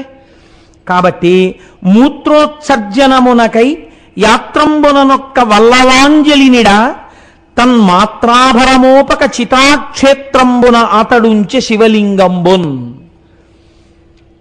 దాని తొందర అటువంటిది. ఎవడో ఒకడు శివలింగం పట్టుకుంటే బాగుంటారా బాబు, తొందరగా వెళ్ళొచ్చేద్దాం అనుకున్నాడు. అటు చూశాడు, ఇటు చూశాడు, ఎవడో బాగా పట్టుకోగలడా, ఈ శివలింగాన్ని మొయ్యగలడా? వాడికి ఉన్న అహంకారం ఏమిటో తెలుసా అండి? ఇదేమిటి శివలింగం, ఇది శివుడన్న భావన వాడికి లేదు. శివుడు ఏం చెప్పాడు? ఇదే నేనని చెప్పాడు. కానీ వాడేమనుకుంటున్నాడు? ఇది శివలింగం, ఏముంది ఇందులో వెయిట్ అంటే? ఉపాసన యందు నువ్వు సమస్త బ్రహ్మాండములు నిండిపోయినటువంటి వాడు నీకు ఆ లింగమునందు కనబట్టలేదు. అదే ఉందో శివలింగం కింద నువ్వు చాలా చులకన భావంతో చూస్తున్నావు. ఈ ఉపాసన సిద్ధించదు. నువ్వు ఒక ఆలయానికి వెళ్ళినప్పుడు ఆపాతాళ నభస్థలంత భవన బ్రహ్మాండ మామిస్ఫుర జ్యోతిస్పాటిక లింగ మౌళి విల సత్పూర్ణేందో వాంతామృతై అస్తోకప్లుతమేకమీశమనిశం రుద్రానువాకాంజపన్ ధ్యాయేత్ ఇప్సిత సిద్ధయే ధ్రువపదం విప్రోభిషించేత్యం బ్రహ్మాండ వ్యాప్త దేహ భసిత హిమరుచాభాసమానా భుజంగై కంఠే కాళాహ కపర్దాహ కలిత శశికలశ్చండ కోదండహస్తాహ. నా కోసం ఇంత సులభుడవై కనపడుతున్నావు అన్ననాడు నీకు అదృష్టం. అది ఏముందండి శివలింగం అండి అంటే? నీ ఉపాసన సిద్ధించలేదు, నీకు ఈశ్వర దర్శనం కలగలేదు. కాబట్టి వాడు ఇదే ఉంది శివలింగం అనుకున్నాడు. కాబట్టి ఏం చేశాడు? ఒక గొల్ల పిల్లవాడిని, పశువులు కాసుకునే పిల్లవాడిని పిలిచాడు. ఒరే నేను మూత్ర విసర్జనకి వెళ్ళొస్తాను రా, ఈ శివలింగం పట్టుకో. ఇప్పుడు వాడు దాన్ని పట్టుకోవడానికి మాత్రం బలం అక్కర్లేదు అనుకున్నాడు. ఇది కదండి దోషం. సుఖాలు అనుభవించడానికి బలం ఉండాలి, భోగాలను అనుభవించడానికి బలం ఉండాలి, శివలింగాన్ని పట్టుకోవడానికి బలం అక్కర్లేదు. ఇది రావణ సిద్ధాంతం. చాలామంది మనం అటువంటి జీవితంలోనే ఉంటాం. ఏంటండి పెద్ద ఊరికే భగవంతుడు, చిత్తశుద్ధి ఉంటే చాలదేంటండి? నిజంగా నీకు చిత్తశుద్ధి ఉంటే గుడికి వెళ్తావు. గుడికి వెళ్ళడం మానేయడానికి నువ్వు చిత్తశుద్ధితో ఉండక్కర్లేదు. చిత్తశుద్ధితో ఉంటే ఎప్పుడు గుడికి వెడదామా అనిపించి గుడిలోకి వెళ్తావు. నువ్వు వెళ్ళకపోవడం చిత్తశుద్ధి లేకపోవడానికి నిదర్శనం. ఇవి రావణవాదనలు. కాబట్టి ఇప్పుడు ఏం చేశాడు? ఆ పిల్లాడి చేతిలో పెట్టి మూత్ర విసర్జనకి వెళ్ళాడు. అది శివుడు. కాబట్టి ఇప్పుడు ఏమైంది? అది ఎప్పుడు ఎలా రావణాసురుడికి బుద్ధి చెప్పాలా అని చూస్తోంది. ఉపాసనలో దోషం చాలా బరువు అయిపోయింది. వాడు మొయ్యలేకపోయాడు, కింద పెట్టేశాడు. ఆయన ముందే చెప్పాడు, ఒరే తెలివితో నీ పురి చేర్చు, ఇది ఎక్కడన్నా పెట్టావో ఎక్కడ పెట్టావో అక్కడ ఉంటానన్నాడు. ఇప్పుడు చితాక్షేత్రమునందు ఆయన పెట్టేశాడు. చితాభూమి ఎందు పెట్టేస్తే వీడు పరుగు పరుగున వచ్చాడు. వచ్చిన వాడి యొక్క వెర్రి చూడండి. వాడు వెంటనే, ఈశ్వర తెలివితో తీసుకెళ్ళమన్నావు, కానీ ఆ తెలివి నా యందు నిలబడకపోవడానికి కూడా కారణం నువ్వే, కాబట్టి ఇప్పుడు నా బుద్ధి మార్చని ప్రార్థన చేయలేదు, ఇదంతా నేను ఎత్తుకుపోతానన్నాడు అని ఓహో కదిపాడు దాన్ని. అది కదులుతుందా? అది కదలలేదు. అది కదలనప్పుడైనా వాడి బలం మీద వాడికి అనుమానం రావాలి. ఈశ్వరుడు ఒక అవకాశం ఇచ్చాడు. అత్యంత బలంబు నిమ్ము అన్నాడు కదా, ఇచ్చాడు కదా. అది శివుణ్ణి కదపలేకపోతోంది. ఆ బలం శివుణ్ణి, భగవంతుణ్ణి కదపలేని ఈ దేహబలం ఎప్పుడో అప్పుడు పాడవడానికి పనికొస్తుంది, ఈ అవమానానికి పనికొచ్చింది తప్ప రావణుడు శివలింగాన్ని లంకకి తీసుకెళ్ళలేకపోయాడు అనడానికి ఈ బలం పనికొస్తోంది. కాబట్టి ఎందుకు ఈ బలం, నాకు ఈశ్వరుడు కావాలి అని వాడు అనలేదు. ఒక అవకాశాన్ని ఈశ్వరుడు ఇచ్చాడా ఇవ్వలేదా? ఇచ్చాడు. వాడు వివేచన చేసుకోలేదంతే. కాబట్టి ఇప్పుడు ప్రమాదకరమైన బలముగా మారుతోంది అది. శివుడు కదలకపోతే వాడన్నాడు పోన్లే అన్నాడు. అంటే ఏమిటి వాడి ఉద్దేశ్యం? శివుడు లంకకు రాకపోయినా వాడికి ఏం బాగలేదు, ఏదో లింగం తెచ్చానా లేదా, ఇక్కడే పూజ చేసి వెళ్ళిపోతాను, పుష్ప విమానం మీద తిరుగుతూ ఉంటాను కదా, ఏమిటి పెద్ద నేనంతా ఈ రాజ్యాలన్నీ నేను కొల్లగొట్టినవి, ఇదంతా నాదే ఈ రాజ్యం, ఏముంది కావాలంటే వీళ్ళని కూడా చంపేస్తాను, ఇది కూడా నా దాంట్లో కలిపేసుకుంటాను, పుష్పక విమానం ఎక్కి ఓసారి ఇల్లంటాను, చితాభూమికి వస్తాను, ఇక్కడ పూజ చేసి వెళ్ళిపోతాను, పెద్ద పట్టుకెళ్ళకపోతే ఏమిటనుకున్నాడు. కానీ వాడు వదులుకోవడానికి ఇష్టపడింది మాత్రం ఏమిటి? శరీర బలం. ఎందుకని? భోగం కావాలి. ఇలా ఉండొచ్చా ఉపాసన? మీరు రావణుణ్ణే అనుకోకండి, మీరు మీ ఉపాసనని చెక్ చేయండి. అది జ్యోతిర్లింగం అంటే. ఇక్కడ ప్రకాశించాలి అది. మీ ఉపాసన దిద్దుబాటు జరగాలి. కాబట్టి ఇప్పుడు ఏం చేశాడు? లంకకి వెళ్ళిపోయాడు. వెళ్ళిపోయేవాడు చాలా సంతోషంగా ఉన్నాడు. అది విచిత్రం. లోకమంతా అంటోంది ఇది రావణుడు తెచ్చిన శివలింగం, మహానుభావుడు పరమశివుడే వచ్చాడు లింగస్వరూపంలో, వాడు పట్టుకెళ్ళలేకపోయాడు, అదృష్టం ఇక్కడ పెట్టేశాడు, మనం పూజ చేసుకుందాం రండి అని దేవతలందరూ వెళ్ళారు. వెళ్ళి వాళ్ళందరూ శివుడికి పూజ చేశారు. మా అదృష్టమయ్యా స్వామి, మా ప్రయత్నం లేకుండా నువ్వు మాకు దొరికావు, మేము నిన్ను పూజ చేసుకుంటామని వాళ్ళు ఎక్కడా ఉన్న వాళ్ళు వచ్చి ఇక్కడ పూజలు చేసుకుని వెళ్ళారు. వాళ్ళు ఏం కోరికలు కోరలేదు. వాళ్ళు భవరోగం పోవడానికి శంకరుణ్ణి పట్టుకున్న వాళ్ళు, జ్ఞానం కోసం. వీడు లంకకి వెళ్ళాడు, వీడికి ఒంట్లో బాగా బలం ఉంది. ఇప్పుడు వీళ్ళు పూజ చేసి కూర్చుని అనుకున్నారు, ఊరే వీడు చాలా బలం తెచ్చాడు, బలంతో ఉన్నాడు కదా, వీడు ఇవ్వాలంటే ఊరుకున్నాడు, కానీ రేపు పొద్దున బయలుదేరి వచ్చేస్తాడు అమరావతి మీదకి, వీడి బలం వల్ల చాలా ప్రమాదం వచ్చేస్తుంది కదా, ఎలా వీడికి బుద్ధి చెప్పాలి, ఎలా వీడి బలం వల్ల వీడు చాలా కాలం ఇబ్బంది పెట్టకుండా ఆ బలమే వీడి ప్రమాదాన్ని కూడా తెచ్చేయాలి, ఎలా తీసుకొద్దామని ఆలోచించారు. మహానుభావుడు, గురువు, చమత్కారి, ఎవడి యొక్క అహంకారాన్ని వాడి చేతితోనే పొడవగలిగిన వాడు నారదుడు ఉన్నాడుగా, ఆయన్ని పిలిచి వాడికి బలం ఉంది కానీ తెలివి లేదని తెలిసిపోతోందిగా, కాబట్టి నారదా మీరు వెళ్ళి వాడు సంపాదించిన బలం వాడు పాలనడానికే పనికొచ్చేట్టు చెయ్యండి. చూశారా, ఉపాసన సరి అయింది కాకపోతే మీరు తెచ్చుకున్న విభూతులు మీకు ప్రమాదం తేవడానికి పనికొస్తాయి. తాను తవ్వుకున్న నూతులో తన బిడ్డడే పడిపోయినట్టు. కాబట్టి ఇప్పుడు ఏమైంది అంటే, వెళ్ళి లంకాపట్టణంలో కూర్చున్నాడు. నారదుడు వెళ్ళాడు. వెళ్ళి ఏమిటో కైలాసానికి వెళ్ళావుట, చాలా తపస్సు చేసావుట, శంకరుడు ప్రత్యక్షం అయ్యాట, వాళ్ళు వీళ్ళు చెప్పడమే, నీ దగ్గరే విందామని వచ్చాను, ఏం చేశావు ఏమిటి, ఏది చెప్పన్నాడు. వీడికి పొంగు అహంకారం ఒకటి ఉందిగా, ఏం చేశానంటారేమిటి, తలకాయలు కోశవతల పారేశాను, 10వ తలకాయకి వస్తుంటే ఎవడి కోసం వస్తాడు, శివుడు వచ్చాడు, ఏం కావాలన్నాడు, విపరీతమైన బలం ఇమ్మన్నాను, చూశారా బయలుదేరుతాను ఇంకా, ఇంకోటి శివుణ్ణి వచ్చేయమన్నాను, ఓ లింగం ఇచ్చాడు, కానీ ఏదో ఆ పిల్లాడికి ఇచ్చిన వాడు పెట్టేశాడు కింద, లేకపోతే తెచ్చేద్దు నేనైతే. వాడు తన తప్పు ఒప్పుకోడు, వాడికి తెలివి ఉంటే కదా. అయితే అక్కడికి వెళ్ళి పూజ చేసి వచ్చేస్తున్నాను, ఏదైతే నేను తలుచుకుంటే ఎవరిని గెలవలేను అన్నాడు. అంటే ఆయన అన్నాడు, కాబట్టి నీకేమర్థమైంది? శివలింగం ఇచ్చినట్టే ఇచ్చి నీకు కాకుండా చేసిన వాడు కూడా శివుడే ఉండి ఉండవచ్చు కదా అన్నాడు నారదుడు. వాడికి ఏదో అనుమానం వచ్చింది, అలా ఎందుకు చేస్తాడు అన్నాడు. మరి అయితే ఇంత శివలింగం ఇచ్చినవాడు, ఇంత బలం ఇచ్చినవాడు లంకకెళ్ళేంత వరకు ఇది రాకుండా చేయలేడా అన్నాడు. అంటే వాడికి అనుమానం వచ్చింది. ఇప్పుడు ఈ అనుమానం వాడికి వచ్చాక అన్నాడు, ఒక్కసారి ఆలోచించు, ఇంత బలం ఇచ్చాడని నువ్వు నమ్ముతున్నావు, ఒక దాంట్లో అనుమానం ప్రారంభమైంది, ఇప్పుడు నమ్ముతాడు బాగా.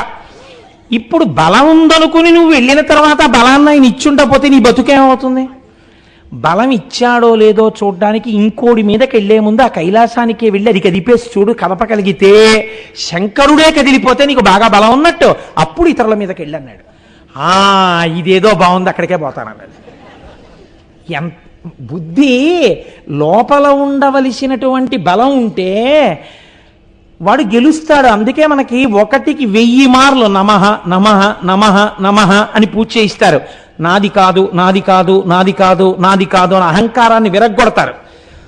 అహంకారం పెరిగిపోతే ప్రమాదానికి వెళ్ళిపోతుంది. కాబట్టి ఇప్పుడు ఈయన ఏం చేశాడు? పుష్పక విమానం ఎక్కి కైలాస పర్వతం దగ్గరికి వెళ్ళాడు. రామాయణం ఉత్తరాఖండలో అయితే కుబేరుడి దగ్గర నుంచి వస్తున్నప్పుడు అనుంది. వెళ్ళి ఆ కైలాస పర్వతం దగ్గరికి వెళ్ళి కైలాస పర్వతాన్ని కదిపేస్తే శంకరుడంతటి వాడు భయపడి, అదేంట్రా అబ్బాయి అలా కదిపేస్తున్నావు, ఒరే నాన్న అలా కదపకరా, నీకు బలం ఎక్కువ, నువ్వు కదిపేస్తావు, నేను ఇచ్చిన బలమే కదా అని బతిమాలుకుంటే తనకి బాగా బలం ఉన్నప్పుడు. అప్పుడు తనకి భయపడిపోయాడు కాబట్టి మళ్ళీ శివుణ్ణన్నా తెచ్చేయచ్చు, లేదా తనని ఎవరిని కొట్టాలనుకుంటున్నాడో వాళ్ళ దగ్గరికి వెళ్ళిపోవచ్చు. కాబట్టి ఇప్పుడు ఏం చేశాడు? కైలాసం దగ్గరికి వెళ్ళాడు. వెళ్ళి ఆ కైలాస పర్వతాన్ని కదపడం మొదలెట్టాడు. కదిపితే పైన కూర్చున్న పార్వతీ పరమేశ్వరుల యొక్క సింహాసనం కదులుతోంది. ఇప్పుడు మీ ఇంట్లో మీరు పూజ చేసుకుందాం అనుకున్నారనుకోండి, పూజ చేసుకుంటే తప్పు లేదు. ఆ సింహాసనాన్ని అటు ఇటు లాగేస్తే అప్పుడు మీరు ఈశ్వర దర్శనం ఏం చేసినట్టండి? ఇంక అందులో నే తెచ్చుకున్న విగ్రహాలేనండి, నే కొనుక్కున్న సింహాసనమేనండి లాగేస్తుంటే ఇంకా మీకు భక్తి ఉన్నట్టు. కాబట్టి వీడు కదుపుతున్నాడు. కదుపుతుంటే అమ్మవారు శక్తి స్వరూపిణి కదా, ఆ తల్లి తొందరగా శంకరుడికి ఏమిటంటే కోపం రాదు. అంత కోపం వచ్చేవాడైతే చీనోర్మోయి నీకేమిటో నేను రావడం ఏమిట్రా అని అడగాలి ఆయన. కాబట్టి ఇప్పుడు ఈయనకి కొంచెం కోపం వస్తే తప్ప దేవతల కార్యం నెరవేరదు. ఆయన అలా మౌనంగా ఉంటాడు, చక్కగా అలా ఉంటాడేమో అని ఆవిడ చమత్కారమైన మాట మాట్లాడింది. ఎందుకని? వేదం చెప్పింది ఈ రహస్యాన్ని, శివా విశ్వస్య భేషజీ. ఆ అమ్మ లోకమునకు అనారోగ్యం వస్తే ఓషధి బతికిస్తుంది. ఇప్పుడు లోకాన్ని బతికించాలి, లోకకంటకుణ్ణి చంపాలి, వాడి చావడానికి కారణం రావాలి. కాబట్టి ఇప్పుడు ఆవిడ ఆ కారణం శివముఖత రావాలి. శివముఖత వచ్చేటట్టు ఆవిడ మాట్లాడింది శివుణ్ణి రుద్రుణ్ణి చేస్తుంది, రుద్రుణ్ణి శివుణ్ణి చేస్తుంది ఆవిడ. కాబట్టి ఇప్పుడు ఆవిడ శివుణ్ణి ఏం చేస్తోంది? రుద్రుణ్ణి చేస్తోంది లోకక్షేమం కోసం. ఇప్పుడు ఆవిడ ఎంత చమత్కారంగా మాట్లాడిందో చూడండి. మేలుగు శిష్యుడు, అబ్బబ్బబ్బా ఎంత గొప్ప శిష్యుడిని సంపాదించుకున్నారండి. ఎవరు కదుపుతున్నారో తెలుసా? మీరు వరాలు ఇచ్చారే ఆయనే. అప్పుడు ఆయనకి ఎలా ఉంటుంది? ముందు ఎవరన్నా ఈ బాధ ఉండదండోయ్. భార్య, అబ్బో ఎంతంత గొప్ప గొప్ప వాళ్ళని చేరదీశారో లేండి, మీకు అశాంతిని కల్పించేవాడే కానీ ఒక్కడు మీ మనశ్శాంతి గురించి ప్రయత్నించేవాడు ఉండడు. ఎందుకు వచ్చిన అల్లరి మీకు అంది అనుకోండి, అంతే, నువ్వు నోర్మయ్యు, నువ్వు అలా తినేకున్నాను అని చెలరేకపోతాడు ఇవతలైన కదండి. అలా ఆయన్ని శివుణ్ణి రుద్రుణ్ణి చేసేస్తోంది. అందుకని మొట్టమొదట ఏ పొడెం వేయాలో అది వేసేసింది ఆవిడ. మేలగు శిష్యుడెంతయును మెచ్చుదనర్చడు రావణాసురుండేలిక మీదనే కినిసి. ఏమండోయ్, ఎవరో తెలుసా? మీ గొప్ప శిష్యుడు రావణాసురుడు. వరాలు ఇచ్చారుగా 2, పైగా 1 కూడా కాదు, 2 ఎందుకు ఇస్తాను, 1 అనలేదుగా, 2 ఇచ్చారు. ఎవడిచ్చాడో వాడి మీద కోపం వచ్చింది వాడికి. ఏలిక మీదనే కినిసి ఎట్టెరదారసిలెన్ భళీ భళీ చాలక సంతసంబోధవే. వాడు చూడండి ఎంత గొప్పగా వచ్చేసాడో, వచ్చేసి వాడు కైలాసాన్ని కనిపిస్తున్నాడు కింద, మీరు నేను ఊగుతున్నాం వాడి బలానికి. ఇప్పుడు సాత్విక శిష్యుని కూర్చుకున్నవాడు. ఇప్పుడు ఆవిడ దెప్పి పొడిచింది. ఆ ఉపాసనని చూసైనా మీరు ఈ కోరికలు ఇవ్వకుండా ఉండద్దు. ఇంత రజోగుణ భూయిష్టమైన వాడికి అంతంత కోరికలు ఇచ్చారు. సత్వగుణం లేని ఉపాసన, ఇక్కడ అమ్మవారు బయటపెట్టింది లోకానికి పాఠాన్ని.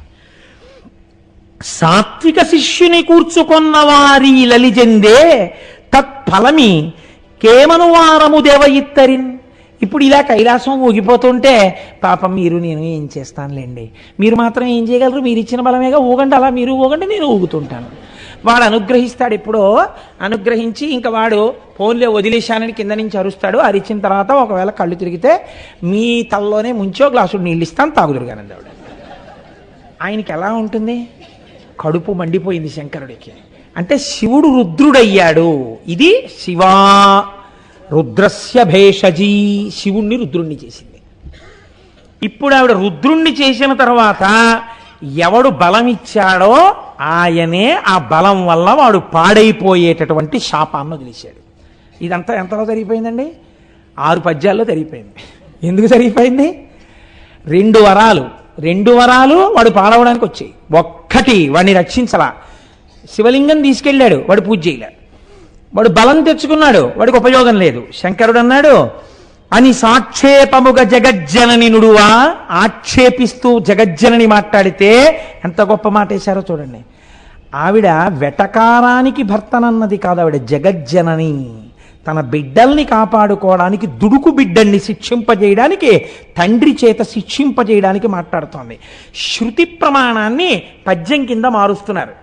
కాబట్టి అని సాక్షేపముగ జగజ్జనని నుడువా హరుడువా అని శపించే. ఇప్పుడు ఆయన శివుడు కాదు, హరుడు. దేన్ని హరిస్తాడు? వాడి గర్వం హరించేస్తాడు. ఇప్పటి వరకు ఏ బలాన్ని చూసుకుని ఎగురుతున్నాడో ఆ బలాన్ని హరించేవాడయ్యాడు ఆయన. హరుడు వాని శపించే కృతఘ్నుని ఇట్టులోరి అచిరంబున నీ మదమణుగుగాక పొమ్మిక వేగనన్ అన్నాడు.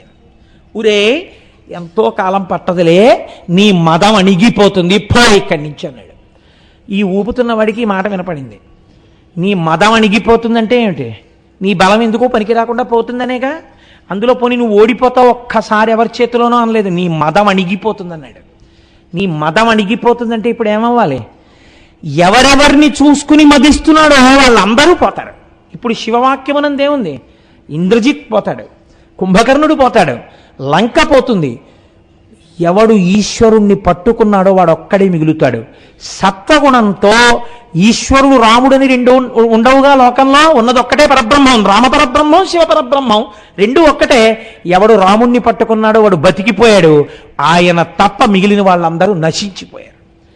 ఏమైంది నీ మదం? నీ మదానికి ఏవేవి కారణములో ఆ కారణముల వలన నీ మదం అణిగిపోతుంది, నువ్వు నశించిపోతావు. ఈ శివవాక్యాన్ని ఆధారం చేసుకునే తర్వాత శాపాలన్నీ వచ్చేసాయి వాడికి. వచ్చి ఆఖరికి వాడి బలం ఎందుకు పనికొచ్చిందంటే వాళ్ళందరినీ చంపుకోవడానికి పనికొచ్చింది రావణ బలం. మీరు బాగా ఆలోచించండి. రాముడు తనంత తాను ఎవరి మీద వెళ్ళి బాణాలు వేయలేదు, వీడే పంపించాడు ఒక్కొక్క బ్యాచ్ని. వీడే ముందు వెళ్ళిపోయినట్టుంటే వీడి స్వార్థం అండి. ముందు వీడు వెళ్ళిపోతే వీడే చచ్చిపోయాడు అనుకోండి, ఆ తర్వాత మిగిలిన వాళ్ళు బతికేద్దరేమో. అసలు వీడు వెళ్ళలేదు. ఏమిటి రాముడు రాజ్యభ్రష్టుడు, ఓ నారచీర కట్టుకుని పాదుకలు కూడా లేకుండా యుద్ధ భూమి నందు నించున్నవాడు, ఆయన్ని నిగ్రహించడానికి నేను వెళ్ళాలా అన్నాడు. ఇంద్రజిత్తుని పంపాడు. ఏమయ్యాడు? నిహతుడైపోయాడు. బుద్ధి వచ్చిందా? మదం అలాగే ఉంది. ఇది శివవాక్యమునందు శివ సంకల్పమస్తు ఆయన అన్నమాట అయిపోయింది. ఒక్కడు లేకుండా లంకాపట్టణం అంతా అయిపోయిన తర్వాత వాడు ఒక్కడు యుద్ధానికి వెళ్ళాడు. ఇప్పుడు ఎవడు తలకాయలు కోసుకున్నాడో వాడి తలకాయలు ఆయన కోశాడు. కోసి అలిసిపోయావు, నేడు పోయి రేపు రా యుద్ధానికి అన్నాడు. మళ్ళీ ఇచ్చాడు అవకాశం రామస్వరూపంలో. 2 ఉంటే కదండి. మీరు అలా దర్శనం చేయండి, అభేద దర్శనం చేయండి. మీరు ఒక్కసారి ఆయన హృదయం రాముడి యందు ఎలా ప్రకాశిస్తోందో. వాడు వెళ్ళాడా, 10 అడుగులు రాముడి వైపుకి వేసి రాముడి కాళ్ళ మీద పడిపోయి ఉంటే రావణుడు బతికిపోయేవాడు. ఆ మదం ఆ నాటి నుంచి ఈ నాటికి పోలా ఇన్ని దెబ్బలు తిన్నవాడికి. వాడు ఇంటికి పోయి మళ్ళీ వచ్చాడు. ఇప్పుడు నువ్వు కోసుకోక్కర్లా, నేనే కోసేస్తున్నాను అన్నాడు. ఒక్కొక్క తల చప్పున కొట్టేసి పడగొట్టేస్తే ఆఖరణ వచ్చి శివుడు ఏది చెప్పాడో అదే మండోదరి చెప్పింది. నీ ఒంటి పొగరు నిన్ను చంపింది, రాముడు నిన్ను చంపలేదు అని చెప్పింది ఆవిడ. ఎరా ఇంతటి మహాపతివ్రతని, ఇంతటి సౌందర్య రాశిని, నీ దృష్టి ఎందుంది అందం, బాహ్యమునందు లేదందం. ఇది సీతమ్మ చెప్పింది. నివర్తయ మనోమర్త స్వజనే క్రియతాం మనః.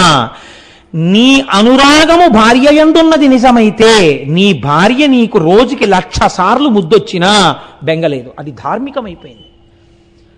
వేరొక స్త్రీయందు నీ బుద్ధి కామంతో కాని ఒక్కసారి తిరిగిందా, అది నీ పతనానికి హేతు అవుతుందిరా అని చెప్పింది.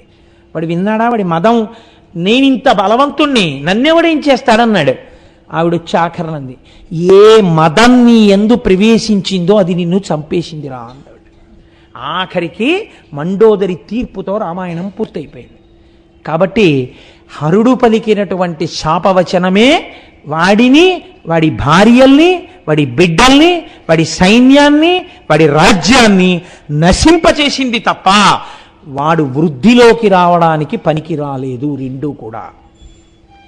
ఇది ఆనాడు చితాభూమి యందు వెలిసినటువంటి వైద్యనాథుడన్న జ్యోతిర్లింగం ఏది ఉన్నదో ఆ జ్యోతిర్లింగము ఆనాటి నుంచి ఈనాటి వరకు వెళ్ళి దర్శించి నమస్కరించిన వాళ్ళందరికీ ఒక అనుగ్రహాన్ని ఇస్తుందిట. ఇదే వైద్యనాథుడంటే.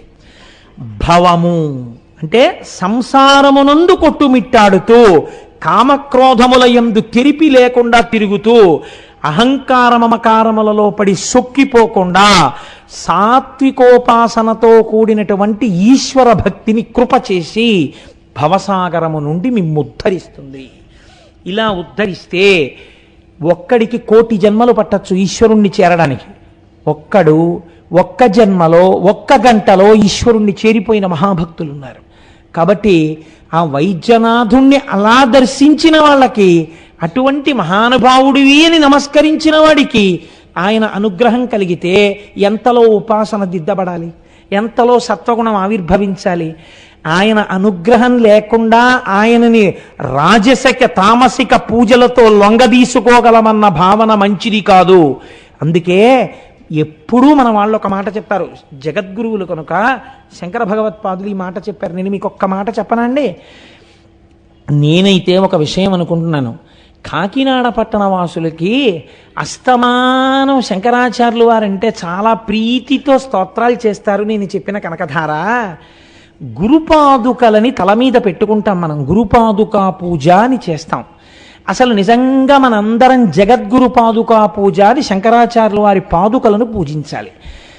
కాకినాడ పట్టణంలో ఉన్న వాళ్ళందరి చేత ఉత్తరాయణంలో నేను పాదుకా పూజ చేయించుకుంటాను అని శంకరాచార్యుల వారు సంకల్పం చేశారు. లేకపోతే ఇంతమంది చూడండి, కాకినాడ వాళ్ళ కళ్ళల్లో ఎలా పడిందండి? ఆ పాదుకకున్న మట్టు విరిగిపోయింది, దిద్దండని ఇంతమంది ఉత్తరాలు రాస్తే ఈ ఉత్తరాల వల్ల ఆయన పాదుక దిద్దబడింది అనుకోండి. మీరందరూ గురుపాదుకా పూజ యందు ఒక్కొక్క పుష్పాన్ని వేసేశారా లేదా? ఇప్పుడు అది జరిగి తీరుతుంది.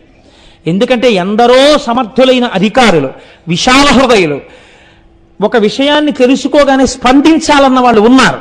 కనుక ఇప్పుడు ఈ ఉత్తరాలు చదివి వాళ్ళు వెంటనే శంకరాచార్య స్వామి వారి పాదుకలకు దిద్దుబాటు చేస్తారు. జగద్గురువుల పాదుకా పూజ యందు మీ అందరి సంతకాలు ఒక్కొక్క పుష్పాలు అవుతున్నాయి. రేపటి రోజు త్రయోదశికి ముందు రోజు, త్రయోదశి మహాప్రదోషం అని పిలుస్తుంది శాస్త్రం. త్రయోదశి పరమశివ తిథి. త్రయోదశి నాడు పోస్ట్ అవుతున్నాయి చూడండి. నిజంగా ఇవాళ ఉత్తరాలు తయారై ఉంటే ఒక చిన్న మాట చెప్తే గోపాలకృష్ణ గారు గీత దాటకుండా సిద్ధం చేస్తారు. ఇవాళ తయారు చెయ్యలేకపోయాం, రేపు సంతకాలు చేయిస్తామన్న మాట ఆయన నోటి వెంట రావడం వెనకాతల శంకరాచార్యుల వారి సంకల్పం చూడండి. మహాప్రదోషం ఉన్న త్రయోదశి నాడవి పోస్ట్ అవ్వాలి. అంటే త్రయోదశి తిథి నాడు ఉత్తరాయణ పుణ్యకాలంలో మొట్టమొదటి త్రయోదశి తిథి ఏది వచ్చిందో ఆ రోజున నేను కాకినాడ పట్టణ ప్రజల చేత జగద్గురు పాదుకా పూజ స్వీకరించుతున్నాను. కాబట్టి రేపు పెట్టిన సంతకాలు శంకరుల పాదుకల మీద పడుతున్న పువ్వులు. కొన్ని కోట్ల జన్మల పాపరాశి దగ్ధమైపోతోందండి. ఆ ఉత్తర రూపంలోనే, ఆ ఉత్తరం రాయడం రూపంలోనే మీకు వైద్యనాథలింగానుగ్రహం కలిగిపోతోందని గుర్తు కదండి. జగద్గురు సేవనం చేయించేస్తున్నారు ఆయన. ఒక్క 10 రోజుల్లోనో నెల రోజుల్లోనో మనం ఒక శుభవార్త ఎక్కడో వింటాం, లేకపోతే మనం వెళ్ళినప్పుడే చూస్తాం, దిద్దుబాటు అయింది. శంకరుల పాదపద్మములకు ఉన్నటువంటి ఆ పాదుక పిడి మళ్ళీ సరిగ్గా ఏర్పాటైనది. ఎంత పొంగిపోతాం, మళ్ళీ వచ్చే సభలో ఒకళ్ళ వీపులు ఒకళ్ళు చరుచుకుని సంతోషపడిపోతాం కదా. అలా ఒక్కొక్క సేవ ఈశ్వరుడు మన చేత చేయించుకుంటున్నాడు. ఇలా చేయించుకున్నందుకు మనం పరమేశ్వరుడికి నమస్కరించి, ఈశ్వర మమ్మల్ని ఇలాగే ధన్యుల్ని చెయ్యమని అడుగుదాం కదండి. ఇది వైద్యనాథలింగము. కనుక ఇప్పుడు మీరు ఈ వైద్యనాథలింగము యొక్క ఉపాసనా బలము చేత ఏ ప్రధానమైన ప్రయోజనమును పొందాలో ఆ ప్రయోజనమును పొందుతారు. ఇవాళ పరమ పవిత్రమైనటువంటి భీష్మేకాదశిని పురస్కరించుకుని నేను ఇప్పుడు మీకు రామేశ్వరలింగాన్ని గురించి ఒక్క 4 మాటలు చెప్పే ప్రయత్నం చేస్తాను. రామేశ్వరలింగం చాలా గొప్ప లింగం. రావణాసురుడున్నాడే, రావణాసుర సంహారం అంత తేలికైనటువంటి కార్యం కాదు. దీనికి ఎవరి అనుగ్రహం కావాలి? పరమమంగళప్రదుడైనటువంటి శంకరుడి యొక్క అనుగ్రహం కావాలి, శంభుని యొక్క అనుగ్రహం కావాలి. అన్నిటిని మించి రామచంద్రమూర్తి ఏ పరిస్థితులలో లంకాపట్టణానికి వెడుతున్నారు మీరు ఒక్కసారి ఆలోచించండి చాలా జాగ్రత్తగా. తన భార్యను ఎత్తుకుపోయిన వాడు 10 నెలల నుంచి అక్కడ ఉద్యానవనంలో పెట్టి ఉంచాడు. 10 నెలల నుంచి వాడేం మాట్లాడుతున్నాడు? నువ్వు నా పాన్పు చేరు అని మాట్లాడుతున్నాడు. ఎవరామె? అయోనిజ. ఈయన ఎవరు? పరమక్షత్రియుడు, పైగా రాజకుమారుడు, చేతియందు కోదండమున్నవాడు, ఎందరినో రక్షించినవాడు. తన భార్యయే 10 నెలల నుంచి అవమానాల పాలైంది. ఇప్పుడొక్కసారి లంకాపట్టణంలోకి వెళ్ళగానే, అసలు ఆ లంక వంక అలా చూడగానే నిజంగా రామచంద్రమూర్తిలోనే ఒక్కసారి ఆగ్రహం పెళ్ళుబుకిపోతే, ఈ నీచుడే తెచ్చిన భార్యని దాచినవాడన్న భావన కలిగిందా? ఒక్కసారి అదుపాయన కాని తప్పాడా? ఆయన వేసేటటువంటి బాణ పరంపరలకు లోకమంతా లయమైపోతుంది కదండి. ఎందుకని? ఒక్కసారి క్రోధం ఆవిర్భవించిన తర్వాత ఇంకెవరు ఆపలేరు. అందున రామచంద్రమూర్తి ఆయన పరాక్రమం ముందు నిలబడమే ఎవరైనా. కాబట్టి మండిత విస్ఫులింగ విషమ జ్వలితానల కీలలు అబ్జ గర్భాండమనిండ రామ వసుధాదిపుడేశడి ఆ బాణ పరంపరలకి ఈ సమస్త లోకములు కాలిపోతాయిరా జాగ్రత్త అని చెప్పారు హనుమ. అటువంటి రామచంద్రమూర్తి వెళ్ళి యుద్ధ భూమిలో నిలబడితే, ఇది జ్ఞాపకానికి వస్తే ఎంత ప్రమాదం వాటిల్లుతుంది. అందులో ఒకసారి విభీషణుడు వచ్చి ఆశ్రయించాడు, అదే లంక నుంచి వచ్చాడు. ఆశ్రయించకపోయినా ఇంకా రాముడి మీద భక్తి ఉన్న వాళ్ళు ఎవరైనా ఉండిపోయారేమో. తనే బాణప్రయోగం చేసేస్తే శిశువులు పోతారు, పెద్దలు పోతారు, స్త్రీలు పోతారు, వృద్ధులు పోతారు, సమస్తము నశించిపోతుంది. ఆ తర్వాత అయ్యయ్యో నేను క్రోధము చేత ఇంతమందిని కొట్టేశాను అని బాధపడవలసిన రోజు రామచంద్రమూర్తి జీవితంలో మిగిలితే, రామో విగ్రహవాం ధర్మ, రాముడే ధర్మం తప్పిపోతే కాపాడగలిగిన వాడెవరిహ? అప్పుడు ఇంకా లోకానికి నడువని నేర్పినటువంటి అవతారం ఎలా వస్తుంది? ఈశ్వర, లంకాపట్టణమునందు ప్రవేశించి రావణుడే 10 తలలతో నా కంటపడినా ధర్మము తప్పనంత సంయమనముతో కూడినటువంటి బుద్ధి నా యందు ప్రచోదన రూపమైన యుద్ధము జరుగుగాక. రాముడు ఎన్నడూ ధర్మం తప్పలేదు యుద్ధంలో కూడా. అంతటి మహాత్ముడని యుద్ధకాండంతా నా ధర్మాన్ని ఆవిష్కరించాలి కనుక కదండి మహానుభావుడు అన్ని కష్టాలు పడ్డాడు యుద్ధంలో. లేకపోతే రాముడా అన్ని కష్టాలు పడవలసినటువంటి వాడు. అందుకని ఇప్పుడు అటువంటి మంచి భావముల కొరకు దేన్ని అర్చన చేశాడు? శంభులింగాన్ని ఆరాధన చేశాడు. ఒక శివలింగాన్ని అక్కడ పెట్టి దాన్ని ఆరాధన చేసి లేచి దాని ముందు నాట్యం చేశాట. అంటే రామచంద్రమూర్తికి ఎన్ని విద్యలొచ్చో అన్ని విద్యలతో శంకరుణ్ణి ప్రీతి చెందేటట్టుగా ప్రవర్తించాడు. తనకి ఏ విభూతి ఉంటే ఆ విభూతిని ఈశ్వర ప్రసాదము కొరకు వినియోగించుట. మీరు చూడండి, లోకమునందు అనేక విభూతులు ఉంటాయి. కాయిక, వాచిక, మానసిక, ధన, ఇలాగా. కాయిక, ఒకరికి బలం ఉంటుంది. బలం ఉన్నవాడు ఏం చేయాలి? కనీసంలో కనీసం ఎప్పుడో ఒక్కసారి అందరూ కలిసి ఒక దేవాలయానికి వెళ్ళి ఆ దేవాలయంలో శుభ్రంగా తుడిచేసి 4 మొక్కలేసి నీళ్లు పోసి ఒక వారం రోజులు భక్తులందరూ కలిసి ఒక సత్సంగ సభ్యులు ఒక దేవాలయాన్ని దిద్దుబాటు చేసి అందంగా తీర్చిదిద్దడానికి కాయిక సేవ చేశారనుకోండి. అప్పుడు మీ శరీరంలో ఉన్న బలం దేనికి ఉపయోగపడింది? ఈశ్వర సేవకు ఉపయోగపడింది. మానసిక ధ్యానమునందు మంచి భావములతో ఈశ్వరుని దర్శించుట కాదు. 3వది కాయిక వాచిక. ఈశ్వరుడు నీకు నోరిచ్చాడు, ఆ నోటితో ఈశ్వరనామములను చెప్పు. ఎందుకని నామాలు వచ్చాయి లోకంలో? ఈ నామములను చెప్పడం చేత మీరు చేసిన పాపాలు పోతుంటాయి. తెలియక ఏవో లొల్లి ప్రసంగాలు చేసేస్తుంటారు, మళ్ళీ కాసేపు నామం చెప్తే ఈ పాపం పోతుంటుంది. కాబట్టి నామము చెప్పుట. ఒకరికి ఐశ్వర్యం ఉంటుంది, వారు ఒక దేవాలయానికి ఏదో ఉపకారం చేస్తారు. ఇక్కడ కొంతమంది ఐశ్వర్యవంతులు ఈ దేవాలయ నిర్మాణం చేశారు. రెడ్డి గారు రోజు వచ్చి కూర్చుంటుంటారు కదా. ఈ ఆలయ నిర్మాణం చేసి ఇంత పెద్ద విశాలమైన ప్రాంగణాన్ని ఏర్పాటు చేసి ఇంత చక్కటి గుడిని వాళ్ళు కట్టబట్టి ఇప్పుడు ఏమవుతుంది? మనందరం రోజు వచ్చి కూర్చుని చక్కగా ఇక్కడ ఏదో పురాణం 40 రోజులో 30 రోజులో చెప్పుకోగలుగుతున్నాం. ఇప్పుడు ధన సంపత్తి దేనికి ఉపయోగపడింది? ఈశ్వరార్చనకు ఉపయోగపడింది. కాబట్టి మీకు ఏది ఉందో దాన్ని ఈశ్వరార్చన యందు వినియోగిస్తారు. ఇప్పుడు రామచంద్రమూర్తికి అనేక కళలొచ్చు, ఆయనకి నాట్యం వచ్చు. ఆయన ఏం చేశారు? నృత్యం దర్శయామి అని పరమశివుడి ముందు నాట్యం చేశారు. గీతం శ్రావయామి, శంకరుడు మీద ఒక పాట పాడారు. ఒక్కసారి శంఖాన్ని పట్టుకుని ఊదారు. రావణాసురుడి భక్తికి రామచంద్రమూర్తి భక్తికి ఎంత తేడాయో చూడండి. ఆయన అన్నారు, స్వామిన్ శంభో మహాదేవ సర్వదా భక్తవత్సల పాహిమాం శరణాపన్నం తద్భక్తం దీనమానసం. ఈశ్వర, నేను నీ భక్తుణ్ణి, దీనుణ్ణి. ఎందుచేత? ఎప్పుడైనా లోపల నుంచి కోపం బయటికి రావచ్చు. బాహ్యమునందు అంత సైన్యాన్ని చీల్చి చెండాడి అంత పరాక్రమవంతుడైన రావణాసురుణ్ణి నేను నిగ్రహించాలి. మీరు శివుడు, మీరు మంగళప్రదుడు, మీరు నన్ను ఆశీర్వదించాలి, మీరు నాకు జయం ఇవ్వాలి. కాబట్టి శంకర నన్ను అనుగ్రహించండి అన్నారు. అనేసరికి శంకరుడు ప్రత్యక్షమయ్యాడు. ఆయనకి ప్రత్యక్షమై ఆయన చేత పూజలు అందుకుని, ఎరిమీరగ నీవు సతతము నిలువు మహేష రామనాథలింగం, నీవు ఇక్కడనే వసించు. ఇక్కడ వసించినటువంటి నిన్ను రామచంద్రమూర్తి చేత ప్రతిష్ఠింపబడిన లింగము అనబడేటటువంటి పేరుతో లోకమంతా నిన్ను ఆరాధన చేస్తుంది. అంటే శంకరుడు అన్నాడు, ఆయనే కదండి, ఆయన వాక్యమే కదండి, మరి నాగనాథలింగ ఇప్పుడే కదా మీరు విన్నారు.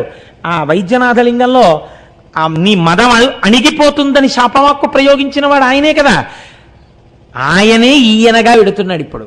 శివస్య హృదయం విష్ణుర్విష్ణోశ్చ హృదయం శివ. కాబట్టి ఇప్పుడు వెడుతున్న వాడికి పరమశివుని ఆశీర్వచనం కలిగింది. ఏమని? నీవు జయమును పొందుతావు. వాడేమడిగాడు? బలం కావాలన్నాడు. ఈయనేమన్నాడు? నాకు జయం కావాలన్నాడు. ఇది ఈశ్వరానుగ్రహం. అది అహంకారంతో కూడిన పూజ వాడు పాడవడానికి పనికొచ్చింది. ఇప్పుడు ఆయన రామచంద్రమూర్తి యొక్క కోరిక మేరకు ఒక శివలింగంగా కూడా ఆవిర్భవించారు. తదనంతరమునందు రామచంద్రమూర్తి వెళ్ళారు లంకాపట్టణానికి, ఆయన్ని సంహరించారు. సంహరించిన తరువాత తిరిగి పుష్పక విమానంలో వచ్చేస్తున్నప్పుడు సీతమ్మ తల్లితో కలిసి పుష్పక విమానంలో వెడుతూ కిందకి చూపించారు. సీత, నీ కొరకే రావణుడు ఇక్కడ చంపబడ్డాడు, నీ కొరకే కుంభకర్ణుడు ఇక్కడ చంపబడ్డాడు. చూశావ, మాంసపు ముద్దలతో ఉన్న ఈ యుద్ధ భూమి రాక్షసుల యొక్క పీలుగు పెంటలతో ఎందుకు నిండిందో తెలుసా? నీ కొరకే. క్షాత్రధర్మంతో ధర్మాన్ని విడిచిపెట్టకుండా ఇంత యుద్ధం చేసి నిన్ను నాదానును చేసుకుని నేను నా యొక్క క్షాత్రధర్మమునందు పొరపాటు లేని వాడనయ్యాను, ఆయనకి ధర్మం కావాలి అని చెప్తూ సముద్రం మీదకి వెళ్ళినప్పుడు ఆయన ఒక మాట చెప్పారు. చూశావా, ఇదిగో సేతు, అదిగో అక్కడే నాకు మహాదేవుడు కనపడి నన్ను అనుగ్రహించినాడు అని చెప్పారు. రామాయణంలో యుద్ధకాండలో ఆ శ్లోకాల్లో ఈ పాదం ఉంది. ఇదే ప్రాంతమునందు నన్ను మహానుభావుడైనటువంటి మహాదేవుడు అనుగ్రహించినాడు. మహాదేవుడన్న మాటని పట్టుకుని ఇంకొక భావనతో దాన్ని తీసుకెళ్ళేది పరమశివుడు కాదు అని చెప్పకూడదు. అది తప్పప్పుడు వ్యాస హృదయం పోతుంది. వ్యాసుడు సాక్షాత్ నారాయణుడు. ఆయన స్కాంద పురాణంలో చెప్పాడు, రామాయణంలో రామచంద్రమూర్తి చెప్పారు. శివానుగ్రహమును పొంది రామచంద్రమూర్తి అంతటి ధార్మికుడు, అవతార ప్రయోజనంలో మనకి నడువడి నేర్పవలసినటువంటి వాడు, ఆయన ఎందుకు శివ పూజ చేయడండి? ఏమిటి ఆయనకి బాధ? చేశాడు, శంకరానుగ్రహాన్ని పొందాడు. పొంది ఆయన మనకి నేర్పాడు, నీకు మంగళం కావాలంటే శివలింగార్చన చేయవలెను అని ఆయన నేర్పాడు మనకి. కనుక ఇక్కడే నాకు శంకరానుగ్రహం కలిగింది అని చెప్పాడు. అయితే ఇక్కడ ఒక పెద్ద ఇబ్బంది సాధారణంగా నేను వీరికి దిగిపోయాక అడుగుతారు, ఏమండి మరి సముద్రం దాటే ముందు రామచంద్రమూర్తి పూజ చేసి శివలింగం ఆవిర్భవించిందని మీరు అంటున్నారు, కానీ ఇవాల్టి రోజున మనం రామనాథలింగాన్ని దర్శనం చేసుకోవడానికి ఎక్కడికి వెళ్ళి దర్శనం చేస్తున్నాం అంటే, సముద్రంలో కొంత భాగం వెళ్ళిపోయిన తరువాత సముద్రం మధ్యలో ఉన్నటువంటి ఒక దీవి ఎందు కదా మనం రామేశ్వరం దీవిలో కదా రామచంద్రమూర్తిని పూజ చేస్తున్నాం. ఈ లింగము ఆ లింగము ఒక్కట.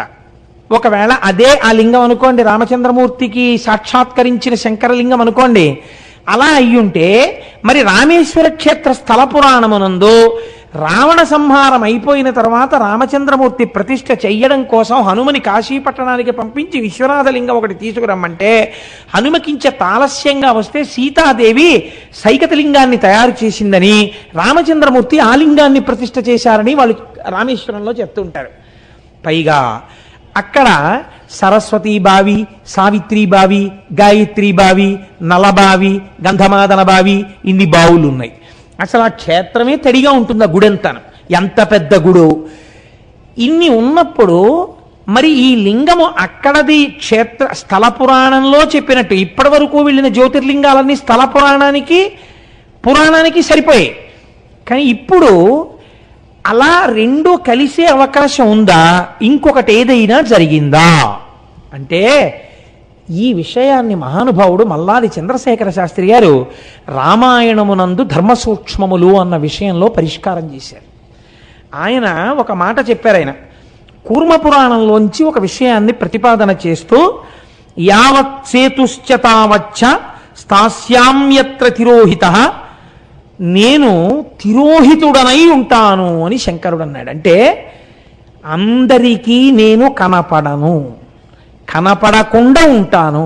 కాబట్టి కనపడకుండా ఉన్నాడు కాబట్టి రామచంద్రమూర్తి చేత ప్రతిష్ఠింపబడి రామచంద్రమూర్తి చేత పూజలందుకున్న శంకరుడు సముద్రమునకు ఈవలి ఒడ్డున సాక్షాత్కరించినాడు అని మీరు ఒక నమస్కారం చేసి ఆ ద్వీపంలోకి వెడితే అక్కడ మాత్రం రామేశ్వరం క్షేత్రం ఉంది. ఈ రామేశ్వర క్షేత్రంలో ఉన్నటువంటి శివలింగం సీతమ్మ తల్లి చేతులతో తీసుకొచ్చినటువంటి పోగు చేయబడినటువంటి మట్టితో ఏర్పడిన శివలింగమేనా? అప్పుడు అది నిజమేనా? రామచంద్రమూర్తి అది ప్రతిష్ఠ చేసిన మాట యథార్థమేనా? హనుమ అంతటి ప్రాజ్ఞుడు శివలింగాన్ని తేవడంలో ముహూర్తానికి ఆలస్యం జరిగిందా? అలా ఆయన చేస్తాడా? అలా ఎందుకు జరిగింది? మీరు ఇప్పుడు కొంచెం జాగ్రత్తగా అవలోకనం చెయ్యండి. అలా కాకపోతే స్థల పురాణం అలా ఉంటుందా? రామాయణంలో దీని ప్రస్తావన ఎందుకు లేదు మరి అని మీకు అనుమానం రావచ్చు. రామాయణం కావ్యం, రామాయణం సూచన చేసి విడిచిపెడుతుంటుంది కొన్ని తప్ప రామాయణం ప్రతిపాదించని విషయములు కొన్ని సత్యములు లోకంలో ఉన్నాయి. భద్రాచల క్షేత్రానికి సంబంధించిన విషయం రామాయణంలో లేదు. అందుకే కదా ఈ మధ్య ఏ వాల్మీకి వ్రాయని కథగా అని పెట్టారు దాని ముందు. ఆయన హృదయం అది వాల్మీకి రామాయణంలో లేనిది కానీ సత్యమైనది అని. కాబట్టి సత్యం అనడానికి మీకు ఎవరి మాట అయితే మీరు సత్యం అనగలరు? వ్యాస హృదయం అయి ఉండాలి. అది వ్యాసుడు చెప్పి ఉండాలి. వ్యాసుడు చెప్తే దానికి తిరుగులేదు ఇంకెందుకని. వ్యాసవాక్కు పురాణాంతర్గతం, వ్యాసుడు పురాణాంతర్గతంగా చెప్తాడు. ఇప్పుడు వ్యాసుడు అలా ఎక్కడైనా చెప్పాడా? స్కాంద పురాణంలో నాగరఖండమునందు రామచంద్రమూర్తి చేత ఈ శివలింగము ఇలా ప్రతిష్ఠ చెయ్యబడడం యథార్థమే అని స్కాంద పురాణంలో నాగరఖండంలో వ్యాస భగవానుడు చెప్పి ఉన్నాడు. కాబట్టి అది రామేశ్వరలింగమే. ఇప్పుడు ఆ రామేశ్వర క్షేత్రంలోకి మీరు వెడితే అందులో హనుమ ఆలస్యంగా ఎందుకు శివలింగం తేవలసి వచ్చింది? బహుశః హనుమదావతారము కూడా పరమశివుని యొక్క అవతారమే శివమహాపురాణం చెప్తుంది. అందుకే ఆయన కూడా మంగళప్రదుడు, ఎప్పుడు శుభాల్ని చేస్తుంటాడు. హనుమ కూడా రాక్షస సంహారమునందు చాలా ప్రధానమైనటువంటి పాత్ర పోషించారు. హనుమ చేతితో కూడా ఒక శివలింగం ప్రతిష్ఠ అవ్వాలి అని విశ్వనాథుడు భావించి ఉంటాడు. అందుచేతనే కించిత్ ఆలస్యం అయితే ముహూర్తం అయిపోతోందని సీతమ్మ ప్రతిష్ఠించాలి, తన సంకల్పము ముహూర్తమై హనుమ ప్రతిష్ఠించాలి. అందుకని శివ సంకల్పమస్తు, ఈశ్వర సంకల్పముగా సీతమ్మ తల్లి ఇలా అంటే ఒక శివలింగం అయింది. అంటే జగజ్జననిగా ఆవిడ మీకేం చెప్తోంది? మీకెప్పుడు భయం వేసినా ఎక్కడున్నారో అక్కడ ఇలా అంటే చాలు, చిన్న శివలింగం వస్తే అది మీకు రక్షణ హేతువు. ఇప్పుడు దాన్ని రామచంద్రమూర్తి ప్రతిష్ఠ చేశారు, దాన్ని రామనాథలింగము అని పిలుస్తారు. రెండవది హనుమ తీసుకొచ్చిన శివలింగాన్ని ప్రతిష్ఠ చేశారు, అది కాశీ నుంచి తెచ్చారు కాబట్టి దాన్ని విశ్వనాథలింగము అని పిలుస్తారు. ఆ బావులలో నుండేటటువంటి నీటి యందు ఓషధీ శక్తులు ఉంటాయి. అందుకే అక్కడికి వెడితే ఓ 5 రూపాయలు పోయినా కక్కుర్తి పడకూడదు. ఇంత యాత్ర చేసిన తర్వాత అయ్యా అన్ని బావుల్లో నీళ్లు పోయడానికి ఎంత ఇవ్వాలండి అని అడుగుతారు. అడిగితే ఆయన అంటాడు, మీకు నీళ్లు పోయడానికి ఏదో 60 బావులు 70 బావులు ఉన్నాయండి, 60 బావులు 70 బావుల్లోనూ కలిపి 500 ఇవ్వండి అంటాడు. 500 ఇవ్వమంటే మేము అంత ఇవ్వమయ్యా, ఏదో 50 రూపాయలు ఇస్తాం పోసేయని అనుకున్నాడు. పోస్తాడు. ఎలా పోస్తాడో తెలుసా అండి? మిమ్మల్ని కూడా ఇంకో 50 మందితో కలుపుతాడు. కలిపి గబ్బ గబ్బ గబ్బ గబ్బ గబ్బ గబ్బ నడిచి వెళ్ళిపోతుంటాడు. తడిగా ఉంటుంది క్షేత్రం. ఏ నూతి దగ్గరికో వెళ్ళో చేత లాగుతాడు, లాగి నించోండి అంటాడు. నించోమని 50 మందిని ఇట్టించి అటు కొడతాడు నీటి దారతో. అది మీ కళ్ళల్లో తగలచ్చు, ముక్కులో తగలచ్చు, గుండెల మీద తగలచ్చు. ప్రతి బావి దగ్గర భయమే. ముందున్న వాడికి మరీ గట్టిగా తగులుతుంది, మధ్యలో ఉన్నవాడికి పడవేమో బేక. కాబట్టి ఆయన కొట్టి నీళ్లు పడతాయి. అందుకని అక్కడ దాకా వెళ్ళాక కక్కుర్తి పడకుండా, అయ్యా చాలా దూరం నుంచి వచ్చాం, ఆ నీళ్లు పోసుకోవాలని వచ్చాం, 500 ఇవ్వలేను కానీ పరమ ప్రీతితో నువ్వు ఇంతమందికి చేయిస్తున్నావు సేవ, నువ్వు ఇలా వృద్ధిలోకి రావాలి నాయనా అనేదో 4 మంచి మాటలు చెప్పి ఒక్క 300 పుచ్చుకుని నన్ను కృతార్థుణ్ణి చేయి, నా జీవితాంతం నిన్ను జ్ఞాపకం పెట్టుకుంటానయ్యా అన్నారు అనుకోండి. నేను అలా చెప్పుకున్నవాడిని, స్వానుభవమున చెప్పు చవటలారా అందుకు చెప్తున్నా. అలా చెప్తే ఆయన అన్నాడు, ఏమీ బెంగలేదు నా వెనకాల వచ్చేయండి అన్నాడు. వచ్చి ఒక బకెట్టుడు నీళ్లు తోడగానే నా నెత్తిమించి అభిషేకం చేసేవాడు, మిగిలిన వాళ్ళకి బకెట్ వేసి కొట్టేవాడు. వాళ్ళందరికీ చిన్న కోపం వచ్చింది కూడా, ఈయనకే పోస్తుంటాడు తక్కువ డబ్బులు ఇచ్చినానని. కేవలం మాటల చేత దేవతలు మన్నన చేసి వరంబులిత్తురుని చెప్పుకున్న ఉపన్యాసాలు అందుకు పనికొచ్చేప్పుడు. కాబట్టి రామచంద్రమూర్తి వీడు భవిష్యత్తులో రామాయణం చెప్పుకుంటాడు. పాపం నా కింకరుడు నేనంటే ఇష్టం ఉన్నవాడు అనుకున్నాడు, శివమహాపురాణంలోంచి కూడా 4 మాటలు చెప్పుకుంటాడని శివరూపంలో ఉన్న రాముడు, రాముడి రూపంలో ఉన్న శివుడు అనుగ్రహించారో. ఇద్దరి కథ చెప్పుకుంటాడు, నీళ్లు పోయకపోతే ఎలా అని. ఇద్దరి రూపంలో ఒక్కడు అనుగ్రహించాడో, అలా నీళ్లు పోయించి నన్ను ధన్యుణ్ణి చేశాడు. కనుక అలా పోసుకున్న తడి బట్టలతో బావులన్నీ తిరుగుతుండాలి. అదో చిత్రమైన క్షేత్రం. అక్కడ సముద్ర స్నానం చేస్తాం. అద్భుతమైనటువంటి మూర్తులు ఉంటాయి. శంకర భగవత్పాదాచార్య స్వామి వారు అలా దూరంగా చూస్తూ భవసాగరం నుంచి బయటికెత్తడానికే నేను జగద్గురువుగా వచ్చానన్నట్టుగా 4 శిష్యులతో పైన కూర్చుని ఉంటారు. 12 జ్యోతిర్లింగాలు ఉంటాయి, ఆ పైన ఉంటారు. ఎప్పుడైనా రామేశ్వర దర్శనం అత్యద్భుతమైనటువంటి దర్శనం. కనుక అక్కడ రైల్వే స్టేషన్లో గొప్పతనం ఏమిటో తెలుసా అండి? మీరు రైల్వే స్టేషన్లో కొంచెం జాగ్రత్తగా విచారణ చేస్తే మీకు చూపిస్తారు. రైల్వే స్టేషన్ని కొత్త ప్లాట్ఫామ్ కట్టడం కోసమని తవ్వారు. తవ్వితే ఈ స్టేజ్ ఎంత ఉంటుందో అంత పెద్ద దక్షిణామూర్తి దొరికారు అక్కడ. ఆ దక్షిణామూర్తిని ఎక్కడా పెట్టకుండా ఇండియన్ రైల్వేస్ వాళ్ళు మాకు దొరికాడు స్వామి అని అక్కడే ఉన్న పెద్ద రావి చెట్టు కింద పెట్టారు. అక్కడే ఉంటాడు. మీరు రైల్వే స్టేషన్లోనే దర్శనం చేసుకోవచ్చు దక్షిణామూర్తిని. అంత గొప్ప క్షేత్రం రామేశ్వరం. అటువంటి స్థితిలో పెద్దలు అన్నారు, అక్కడే శంకరాచార్యులు వారు తీసుకొచ్చినటువంటి శివలింగాల్లో ఒక శివలింగం ఉందండి. అది సూర్యోదయం కాకుండా దర్శనం చేయాలి. స్ఫటికలింగం. ఇంత శివలింగం ఉంటుంది. స్ఫటికలింగం తెల్లవారుజామున 4 గంటలకి మీరు దర్శనం చేసుకుని 10 రూపాయలు 5 రూపాయలు టికెట్ తీసుకుంటారు. లోపలికి వెడితే స్ఫటికలింగ దర్శనానికి కూర్చోపెడతారు. చాలా చిత్రంగా ఉంటుంది, మీరు చూసి తీరాలి. శ్రీకాళహస్తిలో ఉంది స్ఫటికలింగం, కానీ అక్కడ ఇలాంటి విన్యాసాలు ఉండవు. వెనకాల లైట్ వెలుగుతూ ఉంటుంది. మన వాళ్ళకి అన్ని తేలిగ్గా తీసుకుంటారు కదా, వాళ్ళు కొంచెం జాగ్రత్తగా ఉంటారు తమిళనాట. అందుకని వాళ్ళు ఆ స్ఫటికలింగాన్ని తెల్లవారకట్ట తీసుకొచ్చి వేదిక మీద పెడతారు. పెట్టి మీరు బాగా గుర్తుపట్టడం కోసమని ఓం నిధనపతయే నమః అంటారు. పువ్వేరు ఓ ఎర్ర పువ్వు తీసుకొచ్చి దాని ముందు పెడతారు. మొత్తం శివలింగం ఎరుపైపోతుంది. అప్పుడు ఆ పువ్వు తీసేస్తారు. తీసేసి మీకు చూపిస్తారు చూడమని ఇలాగా. తెల్లటి లింగం కనపడుతుంది. అప్పుడు పువ్వు వేస్తారు. పువ్వు కొంచెం పక్కకి తీసేస్తారు. ఓం నిధన పతాంతికాయ నమః అంటారు. ఓ పసుపచ్చటి పువ్వు అలా పెడతారు. శివలింగం అంతా పసుపు అయిపోతుంది. దాన్ని పక్కకి తీసి మళ్ళీ స్ఫటికలింగ దర్శనం చేయిస్తారు. మళ్ళీ పువ్వు వేస్తారు. అది స్ఫటికలింగ దర్శనం చేయవలసిన విధానం. అంటే నిర్గుణుడైనటువంటి పరబ్రహ్మము శుద్ధ సత్వంతో ఉంటాడు. ఆయన యందు గుణములు లోకము అలా ప్రకాశిస్తూ ఉంటుంది, ఆరోపింపబడి ఉంటుంది అని ఆ పువ్వు చూస్తే ఆ రంగులో కనబడతాడు. ఆయన అది ఆ రంగా కాదు, ఆయన శుద్ధ స్ఫటికం, ఆయన యందు ప్రకాశించింది, ప్రతిఫలించింది అని అలా మనకు ఆ స్ఫటికలింగ దర్శనం చేయిస్తారు. పెద్ద స్ఫటికలింగం ఉంటుంది. రామేశ్వరం వెళ్ళిన వాళ్ళు ఇందులో చాలామంది ఉంటారు, చూసొచ్చి ఉంటారు అనుకోండి, ఏదో నేనే చూసినట్టు చెప్తున్నాం. కాబట్టి ఇక్కడ ఒక మాట పెద్దలు చెప్తారు. ఈ రామేశ్వర లింగము చేరి నరుడెవ్వడేని శ్రీ గంగాంబోదారలను అభిషేకించిన చేరును శ్రీకైలాస శైల శిఖర పదంబున్.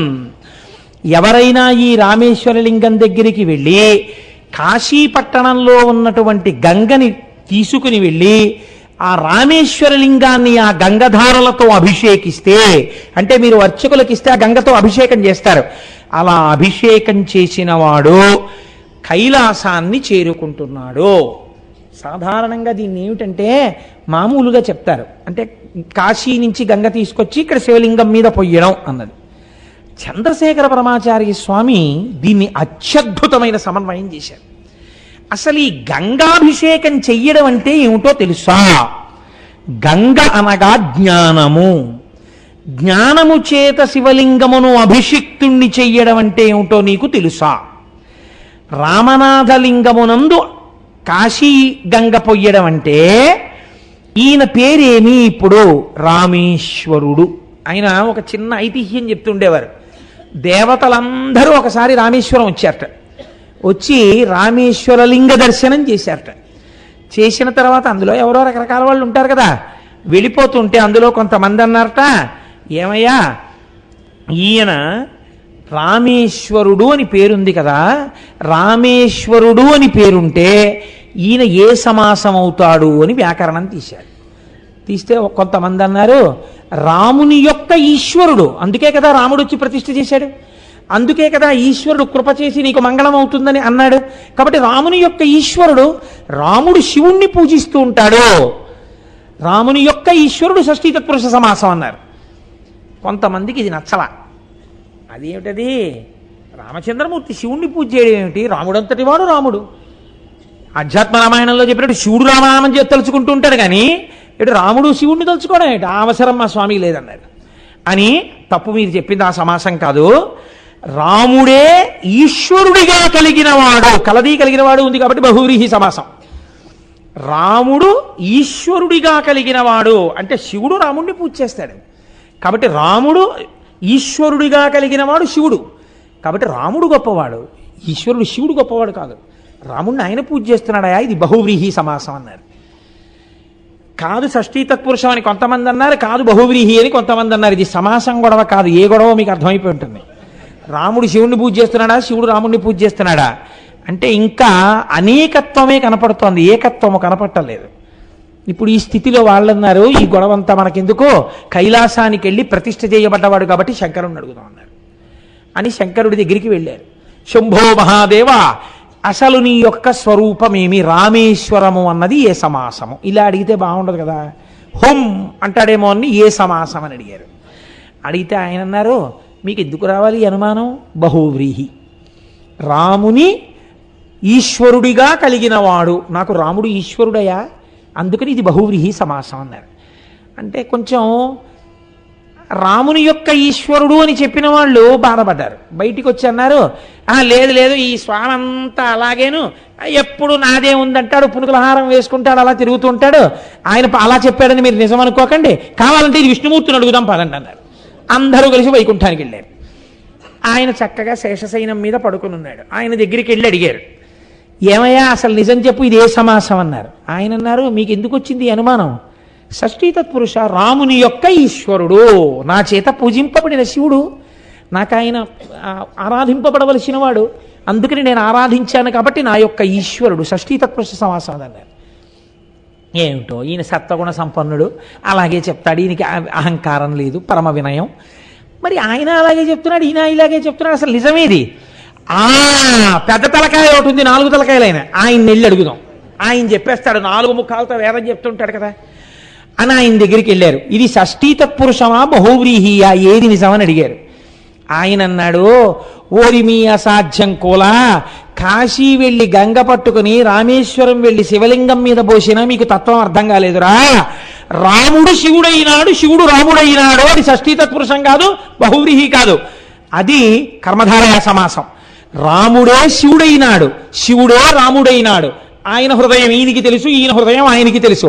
లోకానికి మర్యాద నేర్పడానికి ఈయన శివ పూజ చేస్తాడు, ఆయన విష్ణువుని పూజిస్తాడు. కాబట్టి వాళ్ళిద్దరూ ఒకరికొకరు పూజ చేసుకున్నట్టుంటారు. 2 రూపాలతో ఉన్నవాడు ఒక్కడేరా, ఇదే జ్ఞానగంగాభిషేకం అంటే. ఇది చేసిన వాడెవడో వాడికి రామేశ్వరం ఒక్కసారిడితే కాశీ గంగతో అభిషేకం చేయడం వల్ల ఉన్నది ఒక్కటే పదార్థమన్న ఎరుక లోపల బాగా నిలబడాలి. ఇది నిలబడడం రామేశ్వర దర్శనము. అది చేసినవాడు సముద్రమును దాటుతున్నాడు, సంసార సముద్రాన్ని దాటి ఈశ్వరుణ్ణి పొందేస్తున్నాడు. ఏ ఒక్కడున్నాడో ఆ ఒక్కడికన్నా వీడు రెండోవాడు ఉండకూడదు, కాబట్టి వీడు కూడా ఒకటిలోకి వెళ్ళిపోతున్నాడు. కాబట్టి అటువంటి స్థితిని పొందడానికి పరమయోగ్యమైనటువంటి క్షేత్రము రామేశ్వర క్షేత్రము. మీరు తప్పకుండా వెళ్ళవలసిన క్షేత్రం అండి. వెళ్ళని వాళ్ళు ఎవరైనా ఉంటే నేను మీకు ఒక్క విషయం చెప్తాను, బాగా గుర్తెట్టుకోండి. రామేశ్వరం ఇంకా రాలేదంటే పడుకోకండి, రైల్లో తెల్లవారుజామున 4:30 అయ్యేటప్పటికీ లేచి కూర్చోండి. మీరు ఎన్నడూ చూడనటువంటి అత్యద్భుతమైన సన్నివేశం ఒకటి కనపడుతుంది రామేశ్వరం వెళుతున్నప్పుడు. మీకు దూరంగా సముద్రం కనపడుతుంది. సముద్రం కనపడుతున్నప్పుడు బీచ్లో ట్రైన్ వెళ్ళదుగా ఎప్పుడు. కాబట్టి అంత సముద్రం కనపడుతుంటే రైల్లో దూరంగా చూస్తుంటే అబ్బా ఎంత సముద్రమో అని కిటికీలోంచి చూస్తే అటు సముద్రం ఇటు సముద్రం. ఈ రైలు ఏం చేస్తుందో తెలుసా అండి, ఒక్క 20 నిమిషాలకి సముద్రపు టొడ్డుకే వెళ్ళిపోతుంది. అయ్య బాబోయ్, బీచ్లో రైలు ఎడుతోందని మీరు ఆ ఉద్విగ్నతతో చూస్తుంటారు. రైలు దేని మీద ఎడుతోందో అని మీకు కనపడదుగా, పట్టాలు కనపడవు. అది సముద్రం మీద ఉన్న బ్రిడ్జ్ ఎక్కేస్తుంది. మీరు సముద్రంలోకి రైలు వెళ్ళిపోతున్నట్టు ఉంటుంది. ఎందుకని కిందది కనపడదు, కింద ఉన్న బ్రిడ్జ్ కనపడదు కదా. మీరు కిటికీలోంచి చూస్తుంటే బీచ్ నుంచి సముద్రంలోకి రైలు వెళ్ళిపోతున్నట్టు ఉంటుంది. అది విమానం అయితే పర్వాలేదు, పైనుంచి వెళ్తుంటే కింద సముద్రం ఉందనుకుంటారు. రైలుకి వచ్చిన గొడవ ఏమిటో తెలుసా అండి, అలా బ్రిడ్జ్ ఎక్కేస్తుంటే కొద్ది కింద అంత సముద్రం నుంచి వెళ్ళిపోతుంటే ఆనాడు స్వామి హనుమ వెడుతుంటే చూసిన సముద్రాన్ని నేను చూస్తున్నాను. అయ్య బాబోయ్, ఈ సముద్రం మీదే కదా పుష్పక విమానం వెళ్ళింది, ఇదే కదా రాముడు వానరులతో వెళ్ళాడు అని మీరు తలుచుకుని అలా చూస్తుంటే చిన్ని చిన్ని స్టేషన్ల మించి ఎక్కడ చూసినా పుచ్చపాదులే, పెద్ద పెద్ద పుచ్చకాయలు, చిన్ని స్టేషన్లు దాటి వెళ్ళిపోయి ఆఖరికి రామేశ్వరం అన్న చోట రైలు ఆగుతుంది. నిజంగానండి మీరు అనుభవించవలసిన సన్నివేశం. రామేశ్వరం వెడుతున్నప్పుడే మీకు తెలియకుండా మీరు భవసాగరాన్ని దాటుతారేమో అనిపిస్తుంది నాకు. అంత గొప్ప అనుభూతి. వెళ్ళని వాళ్ళు ఉంటే ఒక్కసారి కాశీ వెళ్ళి గంగ పట్టుకుని రామేశ్వరం వెళ్ళే ప్రయత్నం చెయ్యండి. ఈశ్వరుడికి చెప్పండి, ఈశ్వరా నన్ను తీసుకెళ్ళని అడగండి. నిజాయితీతో ఈశ్వరుణ్ణి అడిగితే ఈశ్వరుడు తీసుకెడతాడు. కానీ ఒకచో నేను చదివాను, దాని ప్రామాణికత ఎంత అన్నది పక్కనుంచండి. కాశీ వెడతానని సంకల్పం చేసి వెళ్ళలేకపోతే ఆర్తి పొందితే కాశీ వెళ్ళిన పుణ్యం ఇస్తారట. రామేశ్వరం వెడతానని సంకల్పం చేసి వెళ్ళకపోతే మహాపాపాన్ని ఖాతాలో వేస్తారు. కాబట్టి రామేశ్వరం వెడదామనుకుంటున్నానండి అనకూడదు. ఈశ్వరుడు నన్ను రామేశ్వరం తీసుకెళ్లాలని ప్రార్థిస్తున్నానండి అనాలి. ఆయన మీద పెట్టేయాలి. పెట్టేస్తే ఇప్పుడు ఆయన తీసుకెడతాడు, మీకు గొడవ ఉండదు.